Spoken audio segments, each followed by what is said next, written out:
মুসলিম জাতি অটুট রতন শোনেন মুমিন ভাই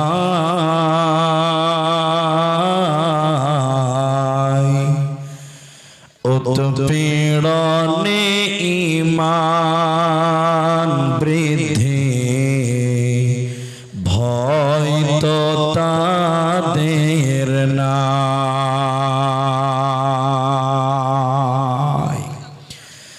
মুসলিম জাতি অটুট রতন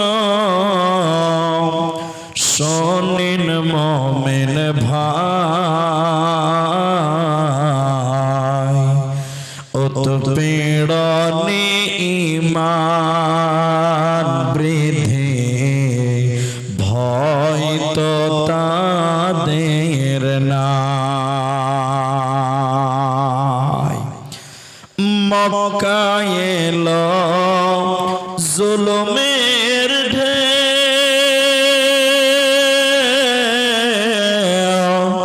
আত্মীয় স্বজন চিনল না কেউ। অবশেষে নবী আমার, অবশেষে নবী আমার আসলেন মদিনায়। উৎপীড়নে ঈমান বৃদ্ধি ভয় তো তাদের নাই। মুসলিম জাতি অটুট রতন শোনেন মুমিন ভাই উৎপীড়নে ঈমান বৃদ্ধি ভয় তো তাদের নাই। আম্মার ইয়াসির সুমাইয়ার কথা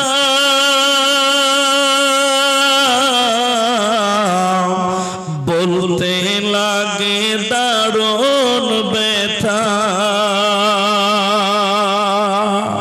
আম্মার ইয়াসির সুমাইয়ার কথা বলতে লাগে দারুণ ব্যথা। ঈমানের প্রেমে পাগল হয়ে আসলেন মদিনায়।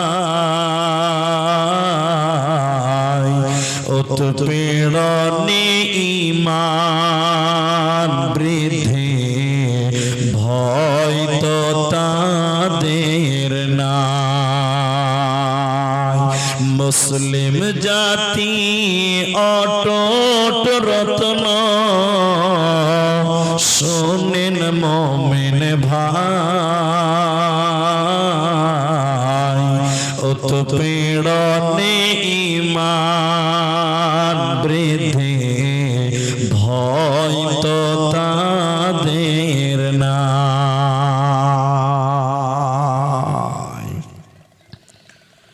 উপস্থিত চলমান সভার যোগ্যতম সভাপতি, স্টেজে ওলামায়ে কেরাম, অতিথিবৃন্দ, আমার সামনে বসে থাকা দিনদার ইমানদার মুমিন ভাই সকল, দোয়ার কান্টারি মুরব্বী সমাজ স্নেহের কচি কাচা, পর্দার অন্তরালে বসে থাকা মুমিনা সলেহা মা ও বোনেরা, প্রাণ প্রিয় বাহাডল ইটাহার উত্তর দিনাজপুরবাসী, সর্বাগ্রে সে মহান মনিবের দরবারে শুকরিয়া আদায় করি যে আল্লাহ তাবারক ওয়া তাআলা আমাদেরকে এক কবরস্থান কেন্দ্রিক আয়োজিত মাহফিলে বসিয়ে কোরআন এবং হাদিসের আলোচনা করা, আপনাদের শ্রবণ করা যিনি তৌফিক ইনায়াত করেছেন সেই মহান মনিবের দরবারে শুকরিয়া আদায় করি। আমরা পুরুষ মানুষ সকলেই একবার বলি আলহামদুলিল্লাহ। দরুদ ও সালাম বর্ষিত হোক সরকারে কায়নাত তাজদারে মাদানী নবী কুল শিরোমণি ইমামুল আম্বিয়া নবী মক্কি নবী মাদানী নবী আহমদ নবী মুহাম্মদুর রাসূলুল্লাহ সাল্লাল্লাহু আলাইহি ওয়াসাল্লাম। আল্লাহুম্মা আমিন। আল্লাহুম্মা সাল্লি আলাইহি আল্লাহুম্মা বারিক আলাইহি। মোহতারাম ভাইও আজিজ ও বুজুর্গ দোস্ত, কোরআনুল কারীমের দুই জায়গা থেকে কিছু আয়াত এবং হাদিসে নববী থেকে একটি মাত্র হাদিসের টুকরো পাঠ করেছি। উল্লেখিত আয়াত এবং হাদিসকে কেন্দ্রবিন্দুর মধ্যে রেখে এক সাবজেক্ট কেন্দ্রিক কিছু কথা বলবো, যদি আল্লাহ তৌফিক দেন তো। আলাইহি তাওয়াক্কালতু ওয়া ইলাইহি উনীব। মোহতারাম ভাইও বুজুর্গ দোস্ত, আমি আলোচ্য বিষয় বলার পূর্বে 5 মিনিট টাইম খুব গুরুত্বপূর্ণ কথা বলছি, আপনারা খুব মূল্যায়ন করার চেষ্টা করুন। সামনে রমজান মাস, ওই দিকটি আমাদের মাথায় রাখতে হবে এবং এখন যে কথাগুলো বলবো সেগুলো আপনারা অবশ্যই মূল্যায়ন করবেন, তাহলে আপনারা ইহকাল এবং পরকালে কামিয়াবি অর্জন করতে পারবেন। প্রথম কথা হলো, আমি আপনাদের কিছু জিজ্ঞাসা করলে আপনারা মুখ খুলে উত্তর দেবেন। সবাই বলুন ইনশাআল্লাহ। ইনশাআল্লাহ বলুন। এবং যদি কথা বলেন তাহলে আপনার বুঝতে সুবিধা হবে আর আমার বুঝাতে সুবিধা হবে।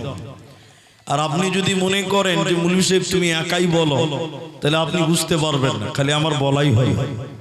এই জন্য কখনো আপনি বলবেন, কখনো আমি বলবো। আজকে আপনাদের সামনে যে বিষয়টি নিয়ে বক্তব্য রাখবো, ওই বিষয়টির নাম হলো আল্লাহর মুত্তাকি বান্দা কারা, মুত্তাকি পরহেজগার মানুষ কারা, মুত্তাকিদের গুণ কি থাকা উচিত, এ ব্যাপারে কিছু বলবো ইনশাআল্লাহুল আজিজ। আলাইহি তাওয়াক্কালতু ওয়া ইলাইহি উনীব। কিয়ামতের দিন যত মানুষ জান্নাতে যাবেন, যত দল জান্নাতে যাবেন, তার মধ্যে একটা দল, একটা গ্রুপের নাম হলো মুত্তাকি। আল্লাহ তাবারাক ওয়া তাআলা কোরআনুল কারীম সূরা নাবা 30 পারার প্রথম সূরার দ্বিতীয় রুকুর প্রথম আয়াতে আল্লাহ বলছেন, ইন্নালিল মুত্তাকিনা মাফাজা, নিশ্চয়ই মুত্তাকিরা বেঁচে গেছে। যাবে বলেনি, আল্লাহ বলেছেন মুত্তাকিরা বেঁচে গেছে। অতি কনফিডেন্ট আল্লাহ দিয়েছেন, অতি গ্যারান্টি আল্লাহ অ্যাডভান্স দিয়েছেন যে তোরা মরার পর জান্নাতে যাবি যদি তোরা মুত্তাকি হতে পারিস। বলুন সুবহানাল্লাহ। তো সেই মুত্তাকি বান্দা কারা?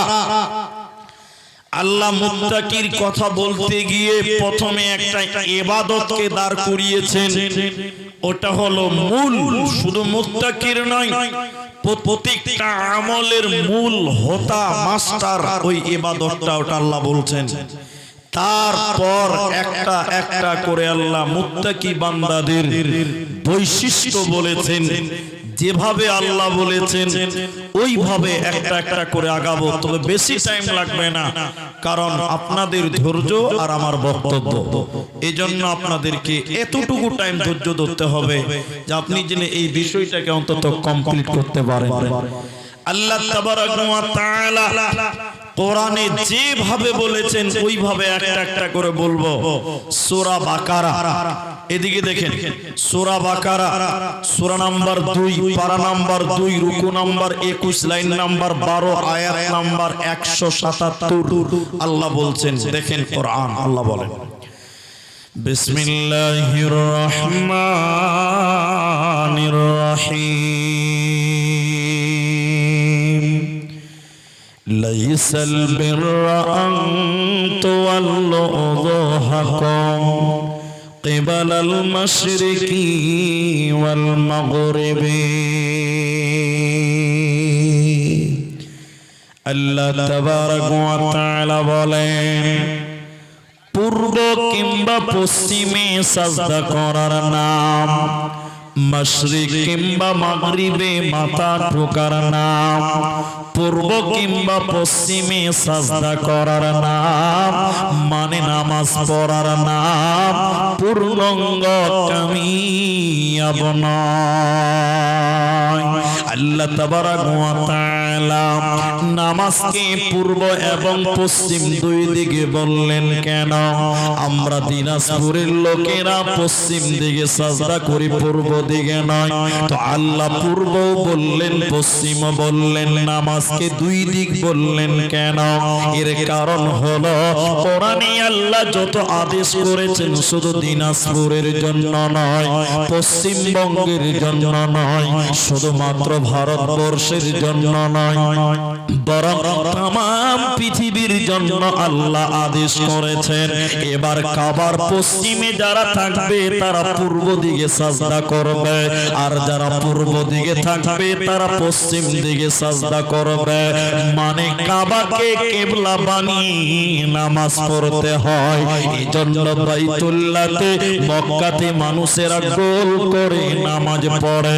আল্লাহ তাবারক ওয়া তাআলা বলে সে নামাজ পড়ার নাম পূর্ব কিংবা পশ্চিমে মাথা ঠোকার নাম পরিপূর্ণ কামিয়াব নয়। এর মানে হলো একটা লোক নামাজ পড়লো, ওই লোকটা জান্নাতে যাবে যাবে যাবে, এই গ্যারান্টি পৃথিবীর কেউ দিতে পারে না, পারে না, পারে না। যত লোক নামাজ পড়ছে সব লোক জান্নাতে যাবে, যাবে? আপনারা বলুন যাবে? তো মুখ খুলেন না যে যাবে কি? যাবে না।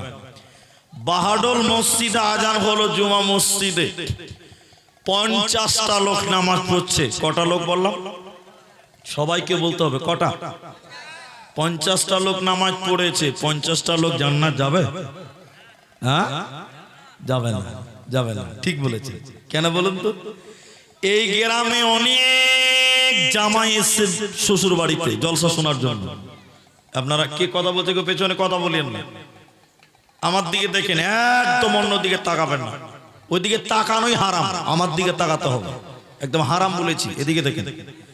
তো এই গ্রামে অনেক জামাই এসছে শ্বশুর গ্রামে জলসা শোনার জন্য।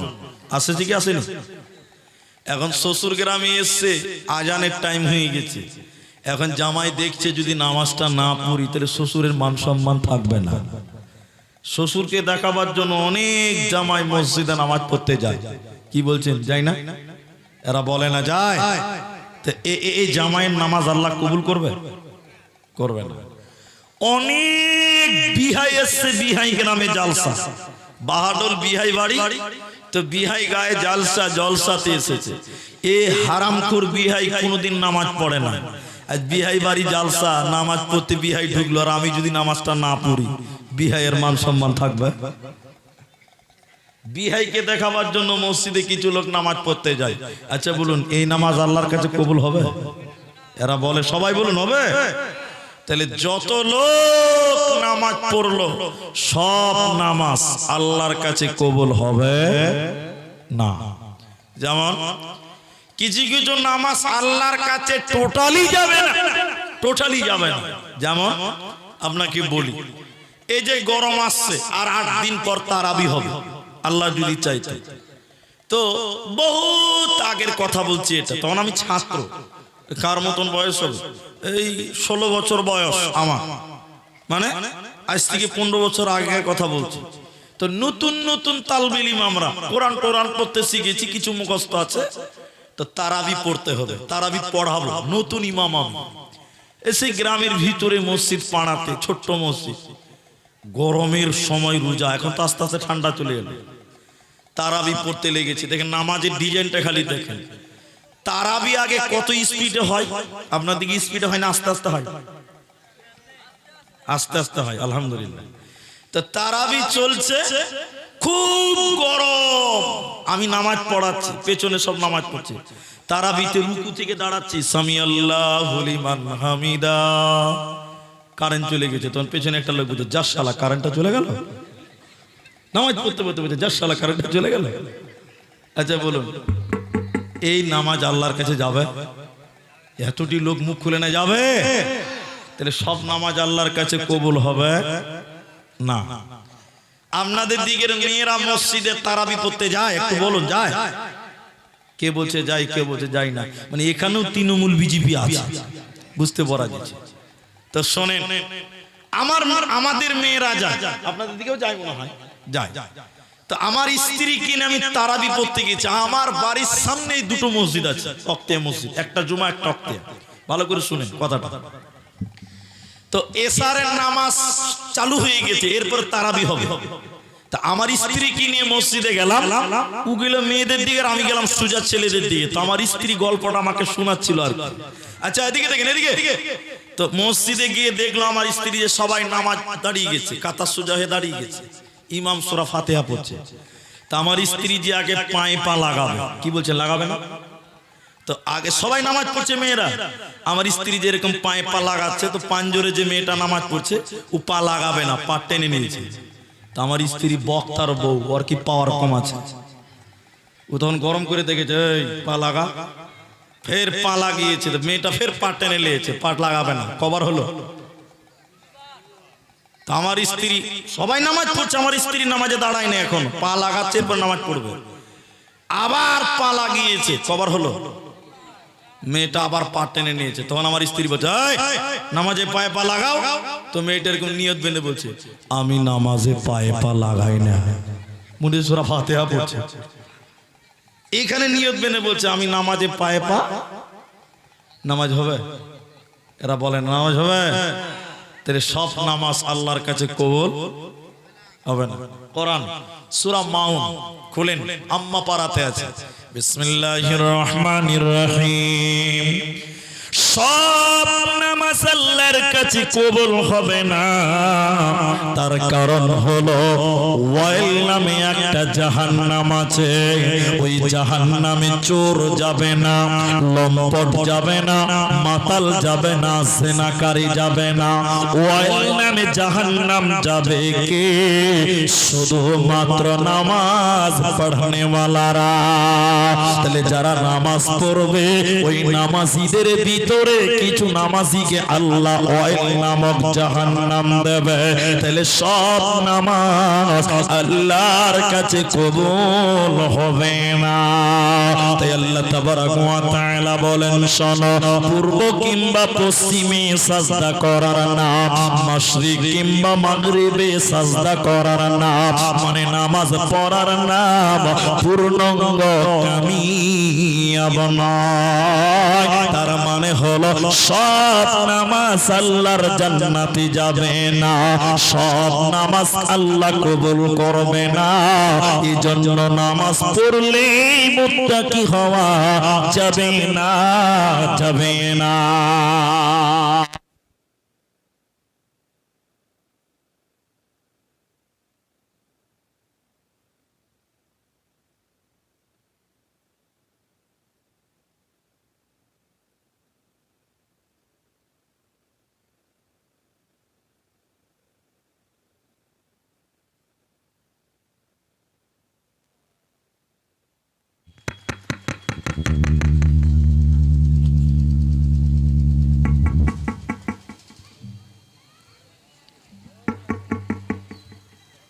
একবার বলুন আলহামদুলিল্লাহ।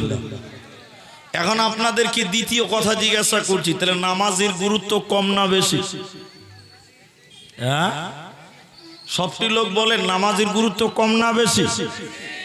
অনেক বেশি। বললাম না, সব ইবাদতের মাস্টারের নাম হলো নামাজ।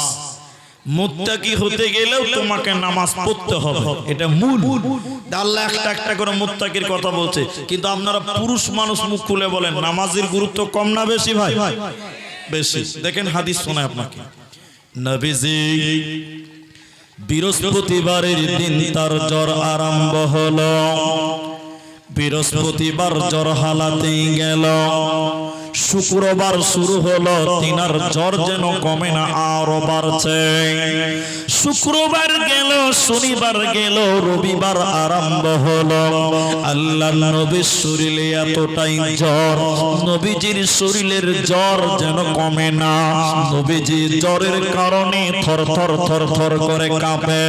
রবিবার যখন দিন পার হয়ে রাত্রি আরম্ভ হলো, আল্লাহর নবীর শরীরে এতটাই জ্বর, এই জ্বরের কারণে নবীজি থর থর করে কাঁপছেন, নবীজি অজ্ঞান হয়ে যায়। রবিবারের দিনে রাত্রি বেলা নবীজি তাহাজ্জুদের নামাজ পড়ে নিলেন, নবীজি তাহাজ্জুদের নামাজ পড়ে নিলেন। এরপর নবীজি জ্বরের কারণে অজ্ঞান হয়ে গেল, বেহুশ হয়ে নবীজি পড়ে রয়েছে জ্বরের কারণে। এমন সময় মসজিদে নববীতে হযরতে বেলাল ফজরের আযান দিয়েছে। সাহাবীরা একজন একজন করে মসজিদে এলো, নামাজের জন্য মসজিদে এলো, এসে নবীজির জন্য অপেক্ষা করছেন, নবীজি আসবেন, নবীজি ইমামতি করবেন, নবীজির জন্য অপেক্ষা করছে। কিন্তু আল্লাহর নবীর শরীরে এতটাই জ্বর, জ্বরের কারণে নবীজি অজ্ঞান হয়ে আছে, নবীজি বেহুশ হয়ে আছে, আযান তিনি শুনতে পায় নাই। সাহাবীরা নবীজির জন্য অপেক্ষা করতে করতে যখন নবীকে পেল না, তখন সাহাবীরা হযরতে আবু বকরকে ইমাম বানিয়ে সাহাবীরা ফজরের নামাজ আরম্ভ করলেন। আল্লাহর নবী এমন সময় জ্ঞান ফিরে পেল, নবীজি যেন হুঁশ ফিরে পেল। আল্লাহর নবী জিজ্ঞাসা করলেন, আয়েশা রে তুমি বলো এখন কোন টাইম রে আয়েশা? মসজিদে নববীতে কি ফজরের আযান দিয়েছে? আম্মা জান আয়েশা বলেন, ইয়া রাসূলুল্লাহ, মসজিদে নববীতে অনেকক্ষণ আগে আযান দিয়েছে। সাহাবীরা আপনার অপেক্ষা করতে করতে আপনাকে না পেয়ে আমার আব্বা আবু বকরকে ইমাম বানিয়ে নামাজ আরম্ভ করেছে। নবীজির শরীরে এতটাই জ্বর, নবীজির শরীরে বল নাই, শক্তি নাই, নবীজির শরীরে যেন কোনো শক্তি নাই, নবীজি দাঁড়াতে পারেন না। নবীজি বললেন, আয়েশা রে তুমি আমাকে একটু ধরো, তুমি আমাকে একটু ধরো, আমি যাব মসজিদে নববীর দরজায়। আল্লাহর নবী মসজিদে নববীর দরজায় দাঁড়ালেন। নবীজির এত জ্বর, নবী দাঁড়াতে পারেন না। নবীজি দুইজন সাহাবীর কাঁধের উপরে হাত দিয়ে দাঁড়িয়েছিলেন। নবীজি ফজরের নামাজ দেখলেন, সাহাবীরা নামাজ পড়তে পড়তে কাঁদতে কাঁদতে একাকার হয়ে গেল।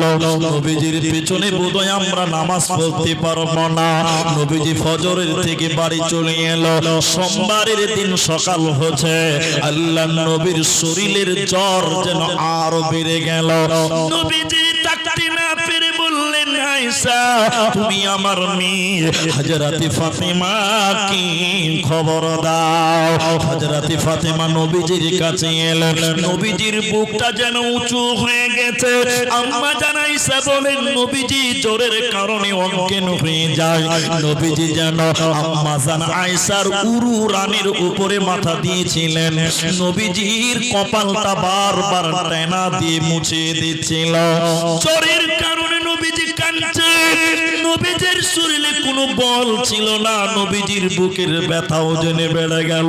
নবীজি পৃথিবী ছেড়ে চলে যাবেন, দুনিয়ার মায়া ত্যাগ করে নবীজি পৃথিবী ছেড়ে চলে যাবেন। নবীজির মওতের জ্বালা, মৃত্যুর ব্যথা, মৃত্যুর বেদনা মৃত্যুর যন্ত্রণা নবীজি যেন অনুভব করছিল। নবীজি যখন পৃথিবী ছেড়ে বিদায় হয়ে যায়, এই জ্বরের কারণে নবীজি বুকের ব্যথা নিয়ে যখন নবীজি পৃথিবী ছেড়ে চলে যান, নবীজি কাঁদতে কাঁদতে বলেছিলেন, উম্মত রে তোমরা শুনে নাও, আসসালাত আসসালাত ওয়া মা মালাকাত আইমানুকুম, নামাজ নামাজ আমার উম্মত নামাজ। হে মুসলমান, হে আমার উম্মতের দলেরা, তোরা নামাজ ছাড়বি না। বিশ্ব নবীর নামাজের কথা বলে দুনিয়া ছেড়ে পৃথিবী ছেড়ে বিদায় হয়ে যায়। ও কি দারুণ বিধি বিধি রে আমার, ও কি দারুণ বিধি বিধি রে আমার, আইনা বিজের ইন্তিকালে কাদালেন সকলে রে আমার, বিজের ইন্তিকালে বন ফাতেমা বসিয়া কান্দে, আচল ভিজায় চোখেরই জলে, নবীজির ইন্তেকালে ও কি দারুণ বিধি বিধি রে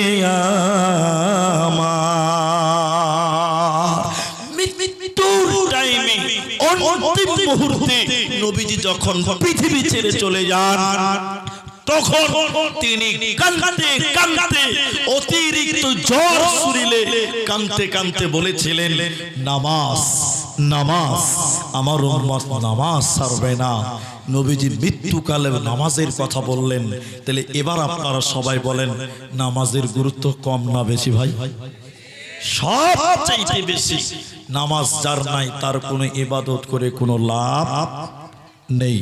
এই জন্য মুসলমান, তুমি নামাজ কায়েম করো, তাহলে তোমার অন্য অন্য ইবাদত কাজে লাগবে। এখনকার মুসলমান, এদিকে এখনকার মুসলমান নামাজ নাই, রোজা নাই, বড় বড় গরু কুরবানি দিচ্ছে, কোনো লাভ হবে? আপনার দিকে মনে হয় নাই না? বেনামাজিরা বড় গরু কুরবানি দেয়? হ্যাঁ, যারা নামাজ পড়ে না ওরা আবার বড় কুরবানি দেবে, যে মসজিদের বারান্দায় বেঁধে রেখে দিয়েছে গরুটাকে। মুনি সাহেব কেমন হবে? গায়ের লোকে দেখাচ্ছে কেমন হবে? ও হারামখোর নামাজই পড়ে না, কোনো লাভ হবে? সবাই বলেন কোনো লাভ হবে না। অনেক লোক আবার বলে, মুনি সাহেব নামাজ না পড়তে পারি, ঈমান ঠিক আছে। শয়তানের খালাতো ভাই, যে নামাজ না পড়তে পারি ঈমান ঠিক আছে, শয়তানের কথা। এটা কোনো মানুষের কথা হতে পারে? বিশ্বনবী সবশেষ মৃত্যু শয্যায় শুয়েও তিনি বলেছিলেন, নামাজ নামাজ আমার উম্মত নামাজ ছাড়বে না। আজকের মুসলমানেরা নামাজ পড়ে না। তাহলে এবার বলি, আল্লাহ প্রথম নাম্বার বললেন, শুধু নামাজ পড়লেই হবে না। তোমরা যদি মুত্তাকি হতে চাও, শুধু নামাজ পড়লে হবে না, আরো কিছু করতে হবে। কি করতে হবে? আল্লাহ একটা একটা করে বলেন, ওয়ালাকিন্নাল বিররা মান আমানা বিল্লাহ ওয়াল ইয়াউমিল আখির ওয়াল মালাইকা ওয়াল কিতাবি ওয়ান নাবিয়্যিন। আল্লাহ তাবারাকা ওয়া তাআলা বলেন, যদি তোমরা মুত্তাকি বান্দা বান্দি হতে চাও, ওরে বাহাদুরের মুসলমান শুনে নাও, আমার আল্লাহ বলেন নামাজ তো পড়তেই হবে, তার সাথে 5টা বিষয়ের উপরে তোমাদের ঈমান রাখতে হবে। সবাই বলুন কয়টা? ওদিকের লোক বলুন কটা? 5টা। এই বেলুনগুলো কেন দিয়েছে ভাই? ওই লোকগুলো ডিস্টার্ব হয়েছে, আমাকে দেখতে পেয়েছে না, দেখছে? এই বেলুনগুলো কেনে দিয়েছে, কেউ ফাটাইতে পারেন না আপনারা? কিসের লিগে ফাটা ছেলেরা? ফাটানা রে যা খাপা কোটে, বেলুনটি ফাটা।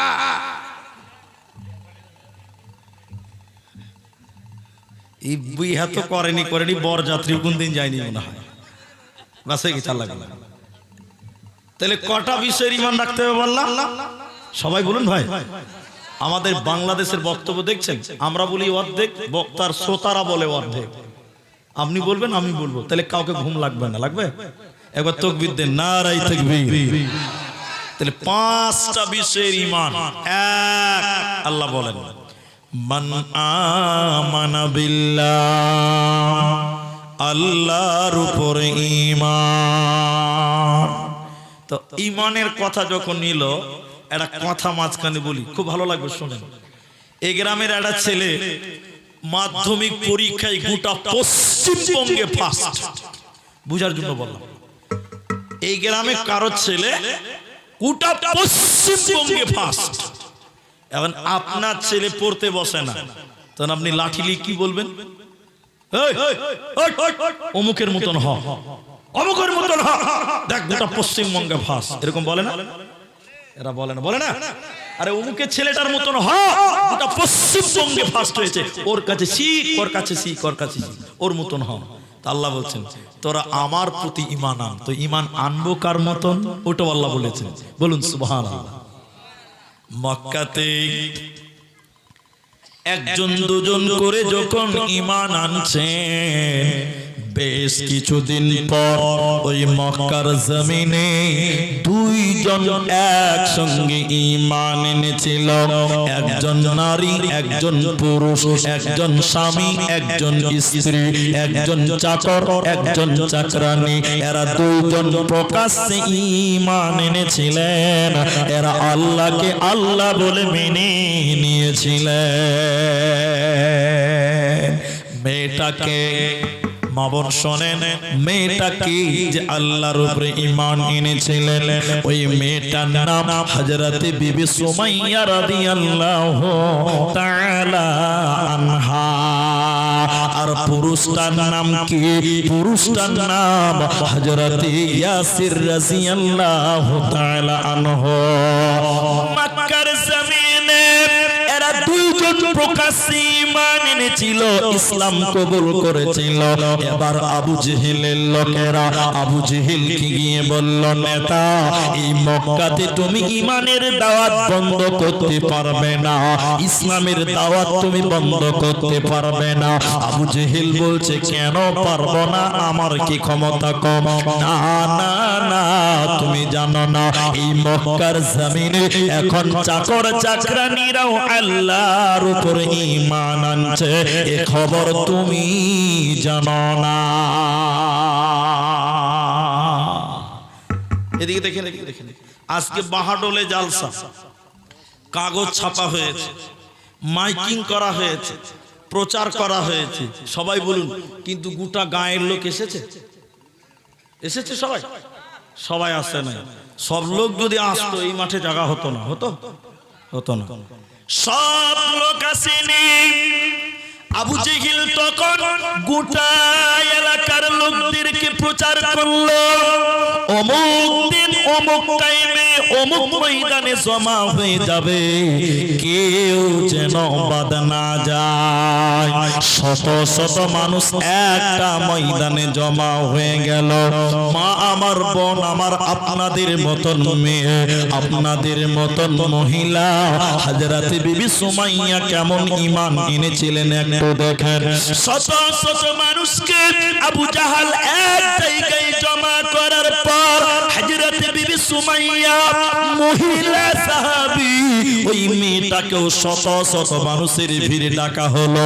এবার আবু জাহাল সবার সামনে সুমাইয়াকে এনে বলল, সুমাইয়া রে, তুমি আল্লাহর উপরে ঈমান এনেছো, তুমি আল্লাহকে আল্লাহ বলে মেনে নিয়েছো, নবীকে মুহাম্মদকে ঈমান বলে, মুহাম্মদকে নবী বলে মেনেছো।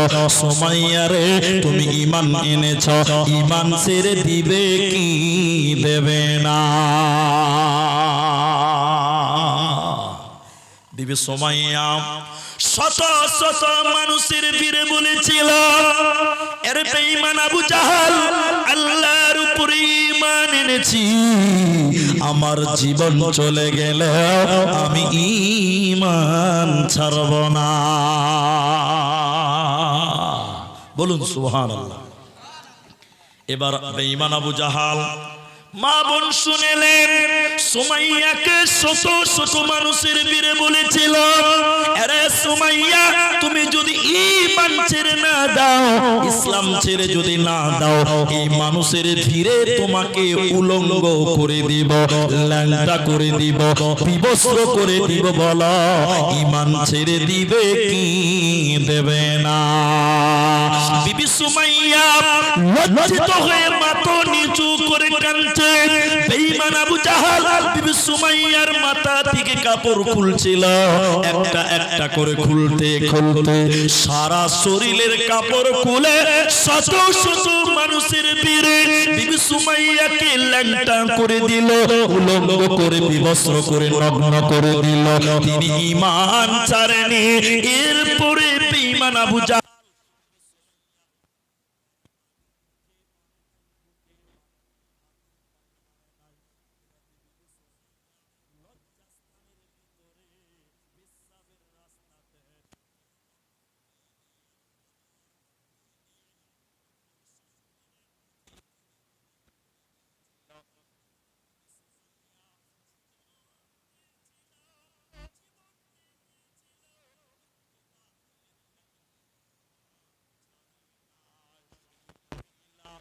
আল্লাহর উপরে ঈমান এনে জীবন দিয়ে দিয়েছে, কিন্তু ঈমান ছাড়ে না। বলুন সুবহানাল্লাহ।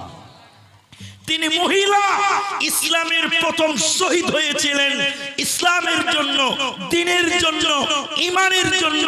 সর্বপ্রথম তিনি জীবন দিয়ে ঈমানের জন্য জীবন দিয়ে শহীদ হয়েছিলেন। আরেকবার বলুন সুবহানাল্লাহ। ঈমান ছাড়ে নাই। এবার আপনারা পুরুষ, বেটা ছেলে, মরদ যারা, আমরা কেমন ঈমান আনবো? ও ভাইয়েরা, আপনি কেমন ঈমান আনবেন? এই যে সুমাইয়াকে হত্যা করা হলো, শহীদ করে দেওয়া হলো, এই সুমাইয়ার স্বামীর নাম হযরতে ইয়াসির রাদিয়াল্লাহু তাআলা আনহু। দেখেন দেখেন দেখেন, বাঁধা আছে, ইয়াসিরকে বেঁধে রেখেছে, হাত পা বেঁধে রেখেছে। এবার বেঈমান আবু জাহাল শত শত মানুষের ভিড়ে আবু জাহাল আবার বলছে, আরে ইয়াসির, তোর বিবি তো দুনিয়া ছেড়ে চলে গেল, জীবন দিল, তুই কি জীবন দিবি না ঈমান ছাড়বি? জীবন দিবে না ঈমান ছাড়বে? বলো কি করবে বলো। এবার ইয়াসির বলল, বেঈমান আবু জাহাল, আমার জীবন চলে যাবে, আমাদের সন্তান ইয়াসির জীবন দিবে, কিন্তু আমরা ঈমান ছাড়ব না। বলুন সুবহানাল্লাহ। আল্লাহর উপরে ঈমান। দেখেন দেখেন দেখেন দেখেন, এদিকে দেখেন। ইয়াসিরকে এবার মাটিতে ফেলে দিল, দুটি ঘোড়া দুদিকে এনেছে, ঘোড়া ঘোড়া। ইয়াসিরের দুই পায়ে শিকল বেঁধেছে লোহা, দুদিকের ঘোড়ার পায়ে দুটি শিকল বেঁধে দিল, দুই পায়ের শিকল, দুটি পা টান টান উত্তেজনা, দুটি ঘোড়া দুই দিকে মুখ করে আছে, ইয়াসির মাটিতে পড়ে আছে। এবার বেঈমান আবু জাহাল বলছে, ইয়াসির দেখ মৃত্যু কত ভয়ঙ্কর, মওত কত যন্ত্রণাদায়ক, দেখ তুই ঈমান ছাড়বি না জীবন দিবি তুই বল। হযরতে ইয়াসির কেঁদে কেঁদে বলেছিল, বেঈমান আবু জাহাল, মৃত্যুর ভয় আমার ভিতরে নাই, আমার জীবন চলে গেলেও আমি ঈমান ছাড়ব না। আমি আল্লাহর উপরে ঈমান এনেছি, নবীর প্রতি ঈমান এনেছি, আমি ঈমান ছাড়ব না। বেঈমান আবু জাহাল দুটি ঘোড়াকে দুই দিকে তেড়ে দিল, হযরত ইয়াসিরের দুই পায়ের মাঝখান দিয়ে ছিঁড়ে গেল, হযরত ইয়াসিরের দুই পায়ের মাঝখান দিয়ে ছিঁড়ে গেল, দ্বিখণ্ড হয়ে গেল, শহীদ হয়ে গেল, তাজা রক্ত জমিনে পড়লো, হযরত ইয়াসির শহীদ হয়ে গেল, জীবন দিয়ে দিল, কিন্তু সে ঈমান ছাড়ে না। দেখো কেমন ঈমান এনেছে আমার নবীর সাহাবারা, সেই যুগের সাহাবারা। হযরত বিলাল এনেছে ঈমান কত কষ্ট করে, মরুভূমির গরম বালুতে তাজা রক্ত ঝরে, তবু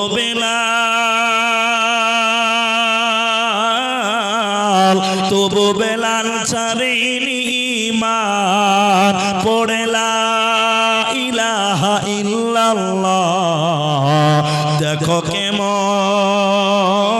ঈমান এনেছে আমার নবীর সাহাবারা, সেই যুগের সাহাবারা। হযরত হানজালা এনেছে ঈমান কত কষ্ট করে, বিয়ের পরে প্রথম রাতে ছিলেন বাসর ঘরে, যুদ্ধের দামামা যুদ্ধের দামামা উঠলো বেজে, হলো না গোসল করা। দেখো কেমন ঈমান এনেছে আমার নবীর সাহাবারা, সেই যুগের সাহাবারা, নবীর সাহাবারা, সেই যুগের সাহাবারা। তো আল্লাহ বলেন এই সাহাবীদের মতো তোমাদের আল্লাহর উপরে ঈমান রাখতে হবে। খায়রিহি খায়রিহি ওয়া শাররিহি মিনাল্লাহি তাআলা। একবার বলুন আমার সঙ্গে, ভালো মন্দ যা কিছু হচ্ছে করাচ্ছেন কে? বলুন সবাই, এটা বিশ্বাস করতে হবে। এক বছর বন্যা হয়েছে, ধান সব ডুবে গেছে, এটা আল্লাহর ইচ্ছা। সবাই বলুন কার ইচ্ছা? আল্লাহর ইচ্ছা। আমি যখন মাদ্রাসায় পড়ি, আমি মাদ্রাসার নামটা নাই বলি, মাদ্রাসার ছাদে ছিলাম, তিনতলা মাদ্রাসা, তিনতলার ছাদের উপরে ছিলাম। এই বর্ষার দিন আর কি, ওই জয়া ধান কেটেছে, জয়া ধান বুঝেন তো আপনারা? জয়া ধান কেটেছে, ওই তিনতলা ছাদের উপরে শুকাচ্ছে আর কি, রোদ তো নাই, বৃষ্টি হচ্ছে যখন তখন, বর্ষা কত বৃষ্টি হয়, জয়া ধান যখন কাটে তখন বৃষ্টি হয় না, বর্ষার দিন। এবার আমরা কয়েকজন ছিলাম ছাদের উপরে, কথাটা খুব গুরুত্ব দিয়ে শুনেন তাহলে বুঝতে পারবেন। তো বেচারা তিরপাল দিয়েছে ছাদের উপরে, ধানটি দিয়ে খালি নিচে এসেছে, আর ছেলেগুলো উপরে আছে, আর বাড়ি এলি উপরে আছে। হঠাৎ করে আবার ধরম ধুম করে বৃষ্টি চালু হয়ে গেছে। তো মেয়ে লোকটা বলছে, মরার আল্লাহ দেখতে পাই না ধান মেলেছে, বলছে মরা আল্লাহকে গালি দিচ্ছে, কিন্তু বৃষ্টি দিচ্ছেন আপনার লস। কিন্তু পৃথিবীতে এমন কেউ আছে যার বৃষ্টির প্রয়োজন আছে, কি বলছেন নাই? আপনারা কি বলবেন নাই? আছে। সরিষা পাকছে, আলু তুলবে, এখন বৃষ্টি হইলে লস, কি বলছেন লস না? এরা বলে না লস না? কিন্তু এমনও চাষি আছে যারা ধান লাগাচ্ছে, ওদের এখন বৃষ্টির বড় প্রয়োজন, কি বলছেন প্রয়োজন না? তাহলে কারো লাভ কারো লস। পৃথিবীতে যা কিছু হচ্ছে, খায়রিহি ওয়া শাররিহি, ভালো মন্দ যা কিছু হচ্ছে করাচ্ছেন কে? তাহলে এর উপরে অসন্তুষ্টি হওয়ার আমাদের কোনো দরকার না। আল্লাহ যা করে কি করে? ভালোর জন্যই করে, এটা মেনে নিতে হবে। যা কিছু হচ্ছে সৃষ্টিকর্তা ভালো মনে করেই করছেন। আপনার হয়তো কষ্ট হচ্ছে, কিন্তু হয়তো আপনার বদলে 10টা লোকের উপকার আল্লাহ করে। আল্লাহ যা করেন ভালো করেন, এই ভালো করনে ওয়ালা আল্লাহ, এটাকে মেনে নিতে হবে। মানবো বলুন ইনশাআল্লাহ। তো এটা কথা আরেকটা বলি, এটা মৌলভী সাহেব খুতবা দিচ্ছেন জুমার দিন, বলে আল্লাহ যেটা চাইবে সেটা হবে। বলি স্যার, আল্লাহ যেটা চাইবে ওটা হবে, আল্লাহ যেটা চাইবে না ওটা হবে। আপনার বলুন না, এবার হবে না। মৌলভী সাহেব খুতবা দিয়ে বাড়ি আসছে, মাদ্রাসায় আসছে, একটা লোক মৌলভী সাহেবকে বলছে, মৌলভী সাহেব দাঁড়াও। মৌলভী সাহেব দাঁড়িয়ে গেছে, বলছে আল্লাহ যা চাইবে তা হবে, আল্লাহ যা চাইবে না তা হবে না। ঠিক আছে? তা মৌলভী সাহেব বলছে ঠিক আছে। কইছে আমি নামাজ পড়বো না, আল্লাহ চাই না আমি নামাজ পড়বো না। দেখেন কি ঝামেলা লাগে। বলছে আল্লাহ যা চাইবে তা হবে, তাহলে আমি নামাজ পড়ি না, আল্লাহ পড়াই না। তো যুক্তি ঠিক আছে না? এরা কথা লজিক ঠিক নেই। মৌলভী সাহেব মৌলভীদেরকে পারবে? মৌলভী সাহেব বলছে তাই নাকি? বলে হ্যাঁ। মৌলভী সাহেব ঠান্ডার দিন, মৌলভী সাহেব বলছে তুমি ওখানে দাঁড়াও, একদম হিলবে না। দু তিনটা লোক ছিল, ওর গলা থেকে মাফলারটা খোলো। তখন ওই লোকটা বলছে মাফলার খুলবি না। তখন মৌলভী সাহেব বলছে তুই চুপ করে দাঁড়া, তুই লক করে দাঁড়িয়ে থাক, আল্লাহ যদি মাফলার রুখে তো রুখবে, তুই রুখতে পারবি না। তখন গাল চুলকাইছে, এরকম গাল চুলকাইছে। আরে তুই মাফলারটা আটকাতে পারবি না, তুই লক করে দাঁড়িয়ে থাক, আল্লাহ যদি আটকায় তো আটকাবে, না তো আটকাতে পারবে না। যাও মাফলার খুলো, লুঙ্গি শুদ্ধ খুলে দাও। বলুন এগুলো পাগলাম, ওগুলো কি বলুন তো? বদমাশি। আল্লাহর সঙ্গে পাঙ্গা লিও না, আল্লাহর সঙ্গে পাঙ্গা নিও না। এটা বুঝাতে গেলে অনেকক্ষণ লাগবে। মানুষকে বিবেক দিয়েছে, মানুষকে কি দিয়েছে বললাম? ভালো মন্দ বুঝার ক্ষমতা দিয়েছে। যে ভালো মন্দ বুঝতে পারে না, কিয়ামতের দিন ওর কোনো বিচার হবে। রফিয়াল কালাম আন সালাসিন, তিন জনের জন্য আল্লাহ কলম তুলে নিয়েছে, তার মধ্যে একজন হলো হিতাহিত জ্ঞান নাই, পাগল, ওর কোনো বিচার নাই, ওর কোনো হিসাব নাই। তাহলে আল্লাহ ভালো মন্দ বুঝার ক্ষমতা আপনাকে দিয়েছে। আপনার সামনে দুটি রাস্তা দিয়েছে, একটা ভালো একটা মন্দ। আল্লাহ বলছে তোকে ব্রেন দিয়েছি, দুটা রাস্তা দিয়েছি, একটা ভালো একটা মন্দ। তোর যেটা ভালো মনে হচ্ছে ওইটা তুই গ্রহণ কর। এখন আপনি নিজে বদমাশি করে মদ খাবেন, দোষ দিবেন আল্লাহ? নিজে মদ খাবেন আর দোষ দিবেন আল্লাহ, যে আল্লাহ মদ খিলাইলো। আল্লাহ বলছে এই তোর তো ব্রেন আছে, তোকে ব্রেন দিয়েছি, তুই বিবেক দিয়ে খাটাবি না। তোর যদি বিবেক না থাকতো তাহলে তোর বিচার নাই, কিন্তু তোকে বিবেক দিয়েছি। তুমি নিজের বিবেক কাজে না লাগিয়ে বলছো যে আল্লাহ নামাজ পড়াই না, আমি নামাজ পড়লাম না। কত বদমাইশ খালি দেখেলেন। তাহলে আমরা বিশ্বাস করব আল্লাহ একজন। সবাই বলুন আল্লাহকে একজন। বলুন আল্লাহ কয়জন? একজন। তিনার সঙ্গে কাউকে শরীক করা যাবে না। এটা হলো ঈমান, এটাকে আল্লাহকে মেনে নাও। দ্বিতীয় নম্বর আল্লাহ বলেন যদি তোমরা মুত্তাকি হতে চাও, আল্লাহ তাবারক ওয়া তাআলা দুই নম্বর বলেন ওয়াল ইয়াউমিল আখিরে, পরকালের উপরে, আখিরাতের উপরে ঈমান। কোরআনটা তিন ভাগ করবেন, দুই ভাগ শুধু পরকাল, দুই ভাগ শুধু আখিরাত। কারণ আখিরাতের কথা কোরআনে বারবার আল্লাহ আলোচনা করেছে। কারণ যার ভিতরে আখিরাত থাকবে না ওই লোকের দ্বারা গুনাহ হবে, আর যার ভিতরে আখিরাতের ভয়, পরকালের ভয়, আখিরাত যার ভিতরে থাকবে ওই লোকের দ্বারা গুনাহ হবে না, হবে না, হবে না। আখিরাতকে বিশ্বাস করো।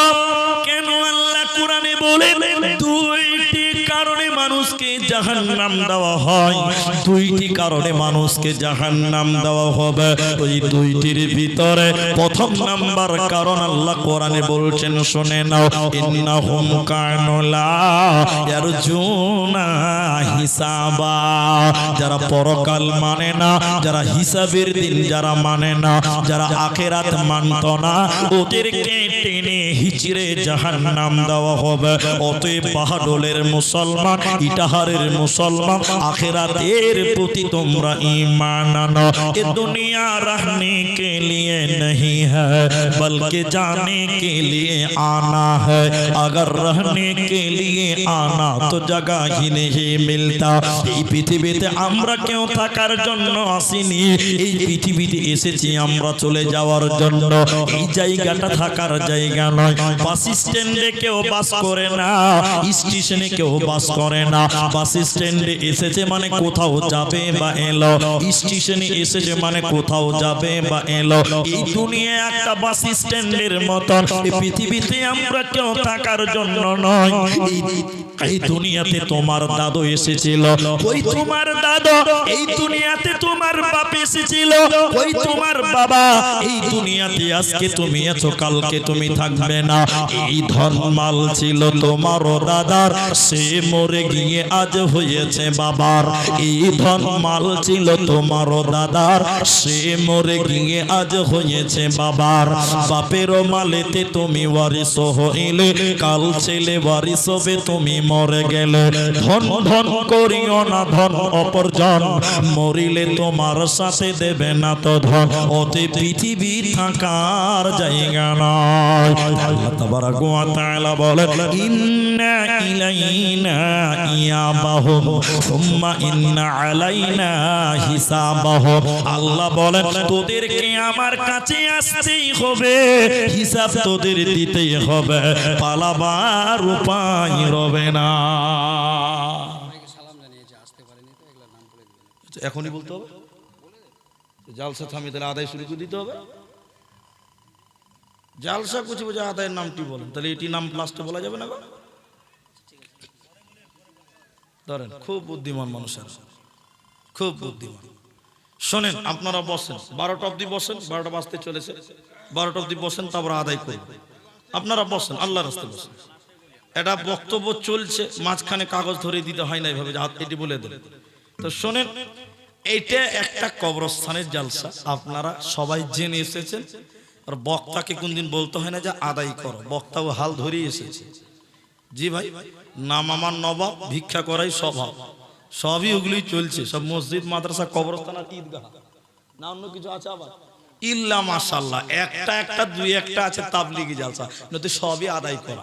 আমরা তো জানি আদায় করতে হবে। আপনারা কি বিরক্ত হচ্ছেন নাকি গো? কষ্ট হবে না তো? একটু বসেন। এখানে কিছু নাম আছে যারা এখানে আসেনি, দান দিয়েছে, টাকা লেখা আছে। এগুলোর নাম যদি মাইকে না বলি তাও আল্লাহ জানতে পারবে না। কি বলছেন? একটা মেয়ে মাঝখানে কথার মানে এলো, তাই বলছি, রাগ করিয়েন না। এটা রমজান মাস না, এটা ঠান্ডার দিনে জালসা ছিল অনেক দিন আগে। তখন আমার দাড়ি এতখানি এতখানি, কেউ আমাকে বক্তা মনেই করে না, এখনো বক্তা মনে করে না নাকি, বাচ্চা ছেলে মনে করে নাকি।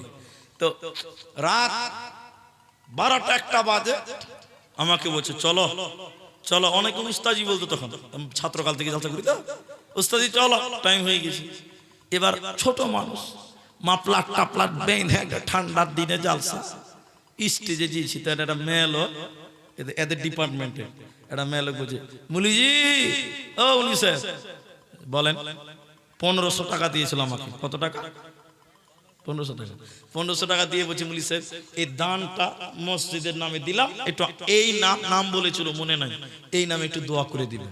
তো রাতের বেলা স্টেজে উঠেছি ভাই, বক্তা আজকে যেরকম বক্তব্য রাখছিল আফজাল, বক্তা বক্তব্য রাখছে। তো আমি টাকাটা নিয়ে সভাপতিকে বলছি, বাপজি এই 1500 টাকাটা মেয়ে দিয়েছে, তো নামটা ভুলে গেছি, রেখে দেখে।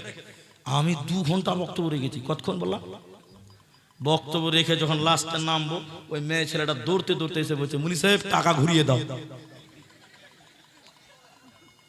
কেন? ওই যে নাম যে বলনি, তার মানে নাম বলিনি মানে আল্লাহ শুনতে পাবে না নাকি? কি মামলা বলেন? তো আমরা আছি বলেন একবার ইনশাআল্লাহ। এরা ইনশাআল্লাহ বলে না, পালাবেন নাকি ভাই? আমরা আছি বলুন ইনশাআল্লাহ। এটা লোক কিয়ামতের দিন আল্লাহকে সূর্যের নিচে দাঁড় করে রাখবে, সূর্যের নিচে। আজকে সূর্যটা কত উপরে আছে? লক্ষ লক্ষ মাইল উপরে আছে, কোটি কোটি মাইল উপরে আছে। তো সূর্য কিয়ামতের দিন এত উপরে থাকবে না, মানুষের মাথার 1 হাত উপরে চলে আসবে। একবার বলুন সুবহানাল্লাহ। সূর্যের তাপে মানুষ তার চামড়াগুলো গলে যাবে, একদম সাদা ফেকসা হয়ে যাবে। মানুষের মগজগুলো টকবক করে সূর্যের তাপে ফুটবে। মানুষদের ঘাম শরীর দিয়ে বয়ে বয়ে, কারো কারো ঘাম হবে নাক পর্যন্ত ঘাম, মনে হচ্ছে নদীর পুকুরে আমরা হাবুডুবু খাচ্ছি। এরকম সিচুয়েশন ওই জায়গাতে কিছু মানুষকে দাঁড় করে রাখবে। কাকে দাঁড় করাবে জানেন? ওইটাই বলছি, যে পরকাল মানত না। কি মানত না বললাম? আখিরাত মানত না। কোন লোক? মুলবি সাহেব বলছে, নামাজ পড়বে চলো। বলি সে নামাজ পড়ে কি হবে? তো বলি সাহেব বলছে আরে খাপা জান্নাত যেতে হবে না? হ্যাঁ বলি সাহেব খানাকা লোভ দেখাইছো, জান্নাত ফান্নাত কিছু নাই, মরার পর কোনো বিচার টিচার নাই, এরকম লোক আছে না নাই ভাই? পরকাল অস্বীকার করলো। আল্লাহ বলছেন এই লোকটাকে সূর্যের এক হাত নিচে দাঁড় করে রাখবে, সূর্যের তাপের কারণে তার মগজগুলো টক বক টক বক করে ফুটবে। বলুন সুবহানাল্লাহ। আল্লাহ বলবেন এই এই এই ফেরেশতা জাহান্নাম নিয়ে এসো কিয়ামতের ময়দানে। জাহান্নামে ৭০,০০০ লাগাম আছে। কত হাজার বললাম? প্রত্যেকটা লাগামে ৭০,০০০ করে ফেরেশতা আছে। ওই ফেরেশতারা জাহান্নামকে টেনে টেনে টেনে টেনে কিয়ামতের ময়দানে হাজির করবেন। এদিকে দেখবেন, এদিকে জাহান্নাম রেগে গুসাতে মেঘের গর্জনের মতন করে চমকাবে, আর জাহান্নাম রেগে রেগে বলবে আল্লাহ বেনামাজিগুলোকে আমার ভিতরে দেন, আল্লাহ বেপরদা মেয়েগুলোকে আমার ভিতরে দেন, আমি তাকে প্রতিশোধ নিব, আমি তাকে শাস্তি দেব, আমি তাকে বদলা দেব, আমি তাকে প্রতিশোধ নিব, আল্লাহ অত্যাচারীগুলোকে আমার ভিতরে দেন। ওই যে লোকটা দাঁড়িয়ে আছে সূর্যের নিচে, ওর সামনে জাহান্নাম এইভাবে লাফাবে, চিৎকার করবে, গর্জন মারবে, বাঘের গর্জন দেবে। লোকটা ভয়ে কলিজা গলার কাছে চলে আসবে, থর থর করে কাঁপবে। আল্লাহ বলবেন এই এই এই দেখো জাহান্নাম, দেখো জাহান্নাম। লোকটা দেখবে থর থর করে কাঁপবে আর বলবে, আল্লাহ বলবেন চিনতে পারছো? আল্লাহ বলবেন এই এই চিনতে পারছো? চিনতে পারছো? কোরআন আল্লাহ বলছেন হাযিহি জাহান্নামুল্লাতী কুনতুম তুআদুন।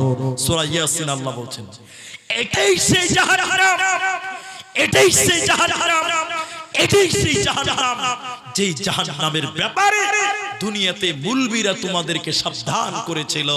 তোমরা দুনিয়াতে বলেছিলে মরার পর কিচ্ছু হবে, এটাই সেই জাহান্নাম। রেডি হও, তৈরি হও, এই জাহান্নাম তোমাদের খালিদিনা ফিহা, চিরকাল সেখানে তোমরা বাস করবে। আজকে তোমরা জাহান্নাম থেকে পালাতে বলুন পারবে না। এই জন্য আল্লাহ বলছেন যদি মুত্তাকি হবে ওই পরকালের উপরে তোমরা ঈমান আনো। পরকাল কোরআনে বারবার বারবার ঈমানের পরে আখিরাতের কথা বলেছে। আল্লাহকে ভয় করো কেন? আল্লাহ বলেন ইন্না জালজালাতাস সাআ, কিয়ামত সম্পর্কে তোমরা আল্লাহকে ভয় করো। আখিরাত দুনিয়া ধ্বংস হবে, পৃথিবী ধ্বংস হবে, পরকালে তোমাদের যেতে হবে। ওই পরকালকে স্মরণ করে তোমরা আল্লাহকে ভয় করো। তাই আমার আল্লাহ বলেন যদি তোমরা মুত্তাকি হবে রে, এক নাম্বার নামাজ কায়েম করো, এক নাম্বার গুণ হবে তোমরা আল্লাহর প্রতি ঈমান আনো, দ্বিতীয় নম্বর তোমাদের গুণ হলো অবিল ইয়াউমিল আখিরে, পরকালের উপরে তোমরা ঈমান আনো। মরণ কি তোর স্মরণ হলো না মুমিন ভাই, মরণ কি তোর স্মরণ হলো না?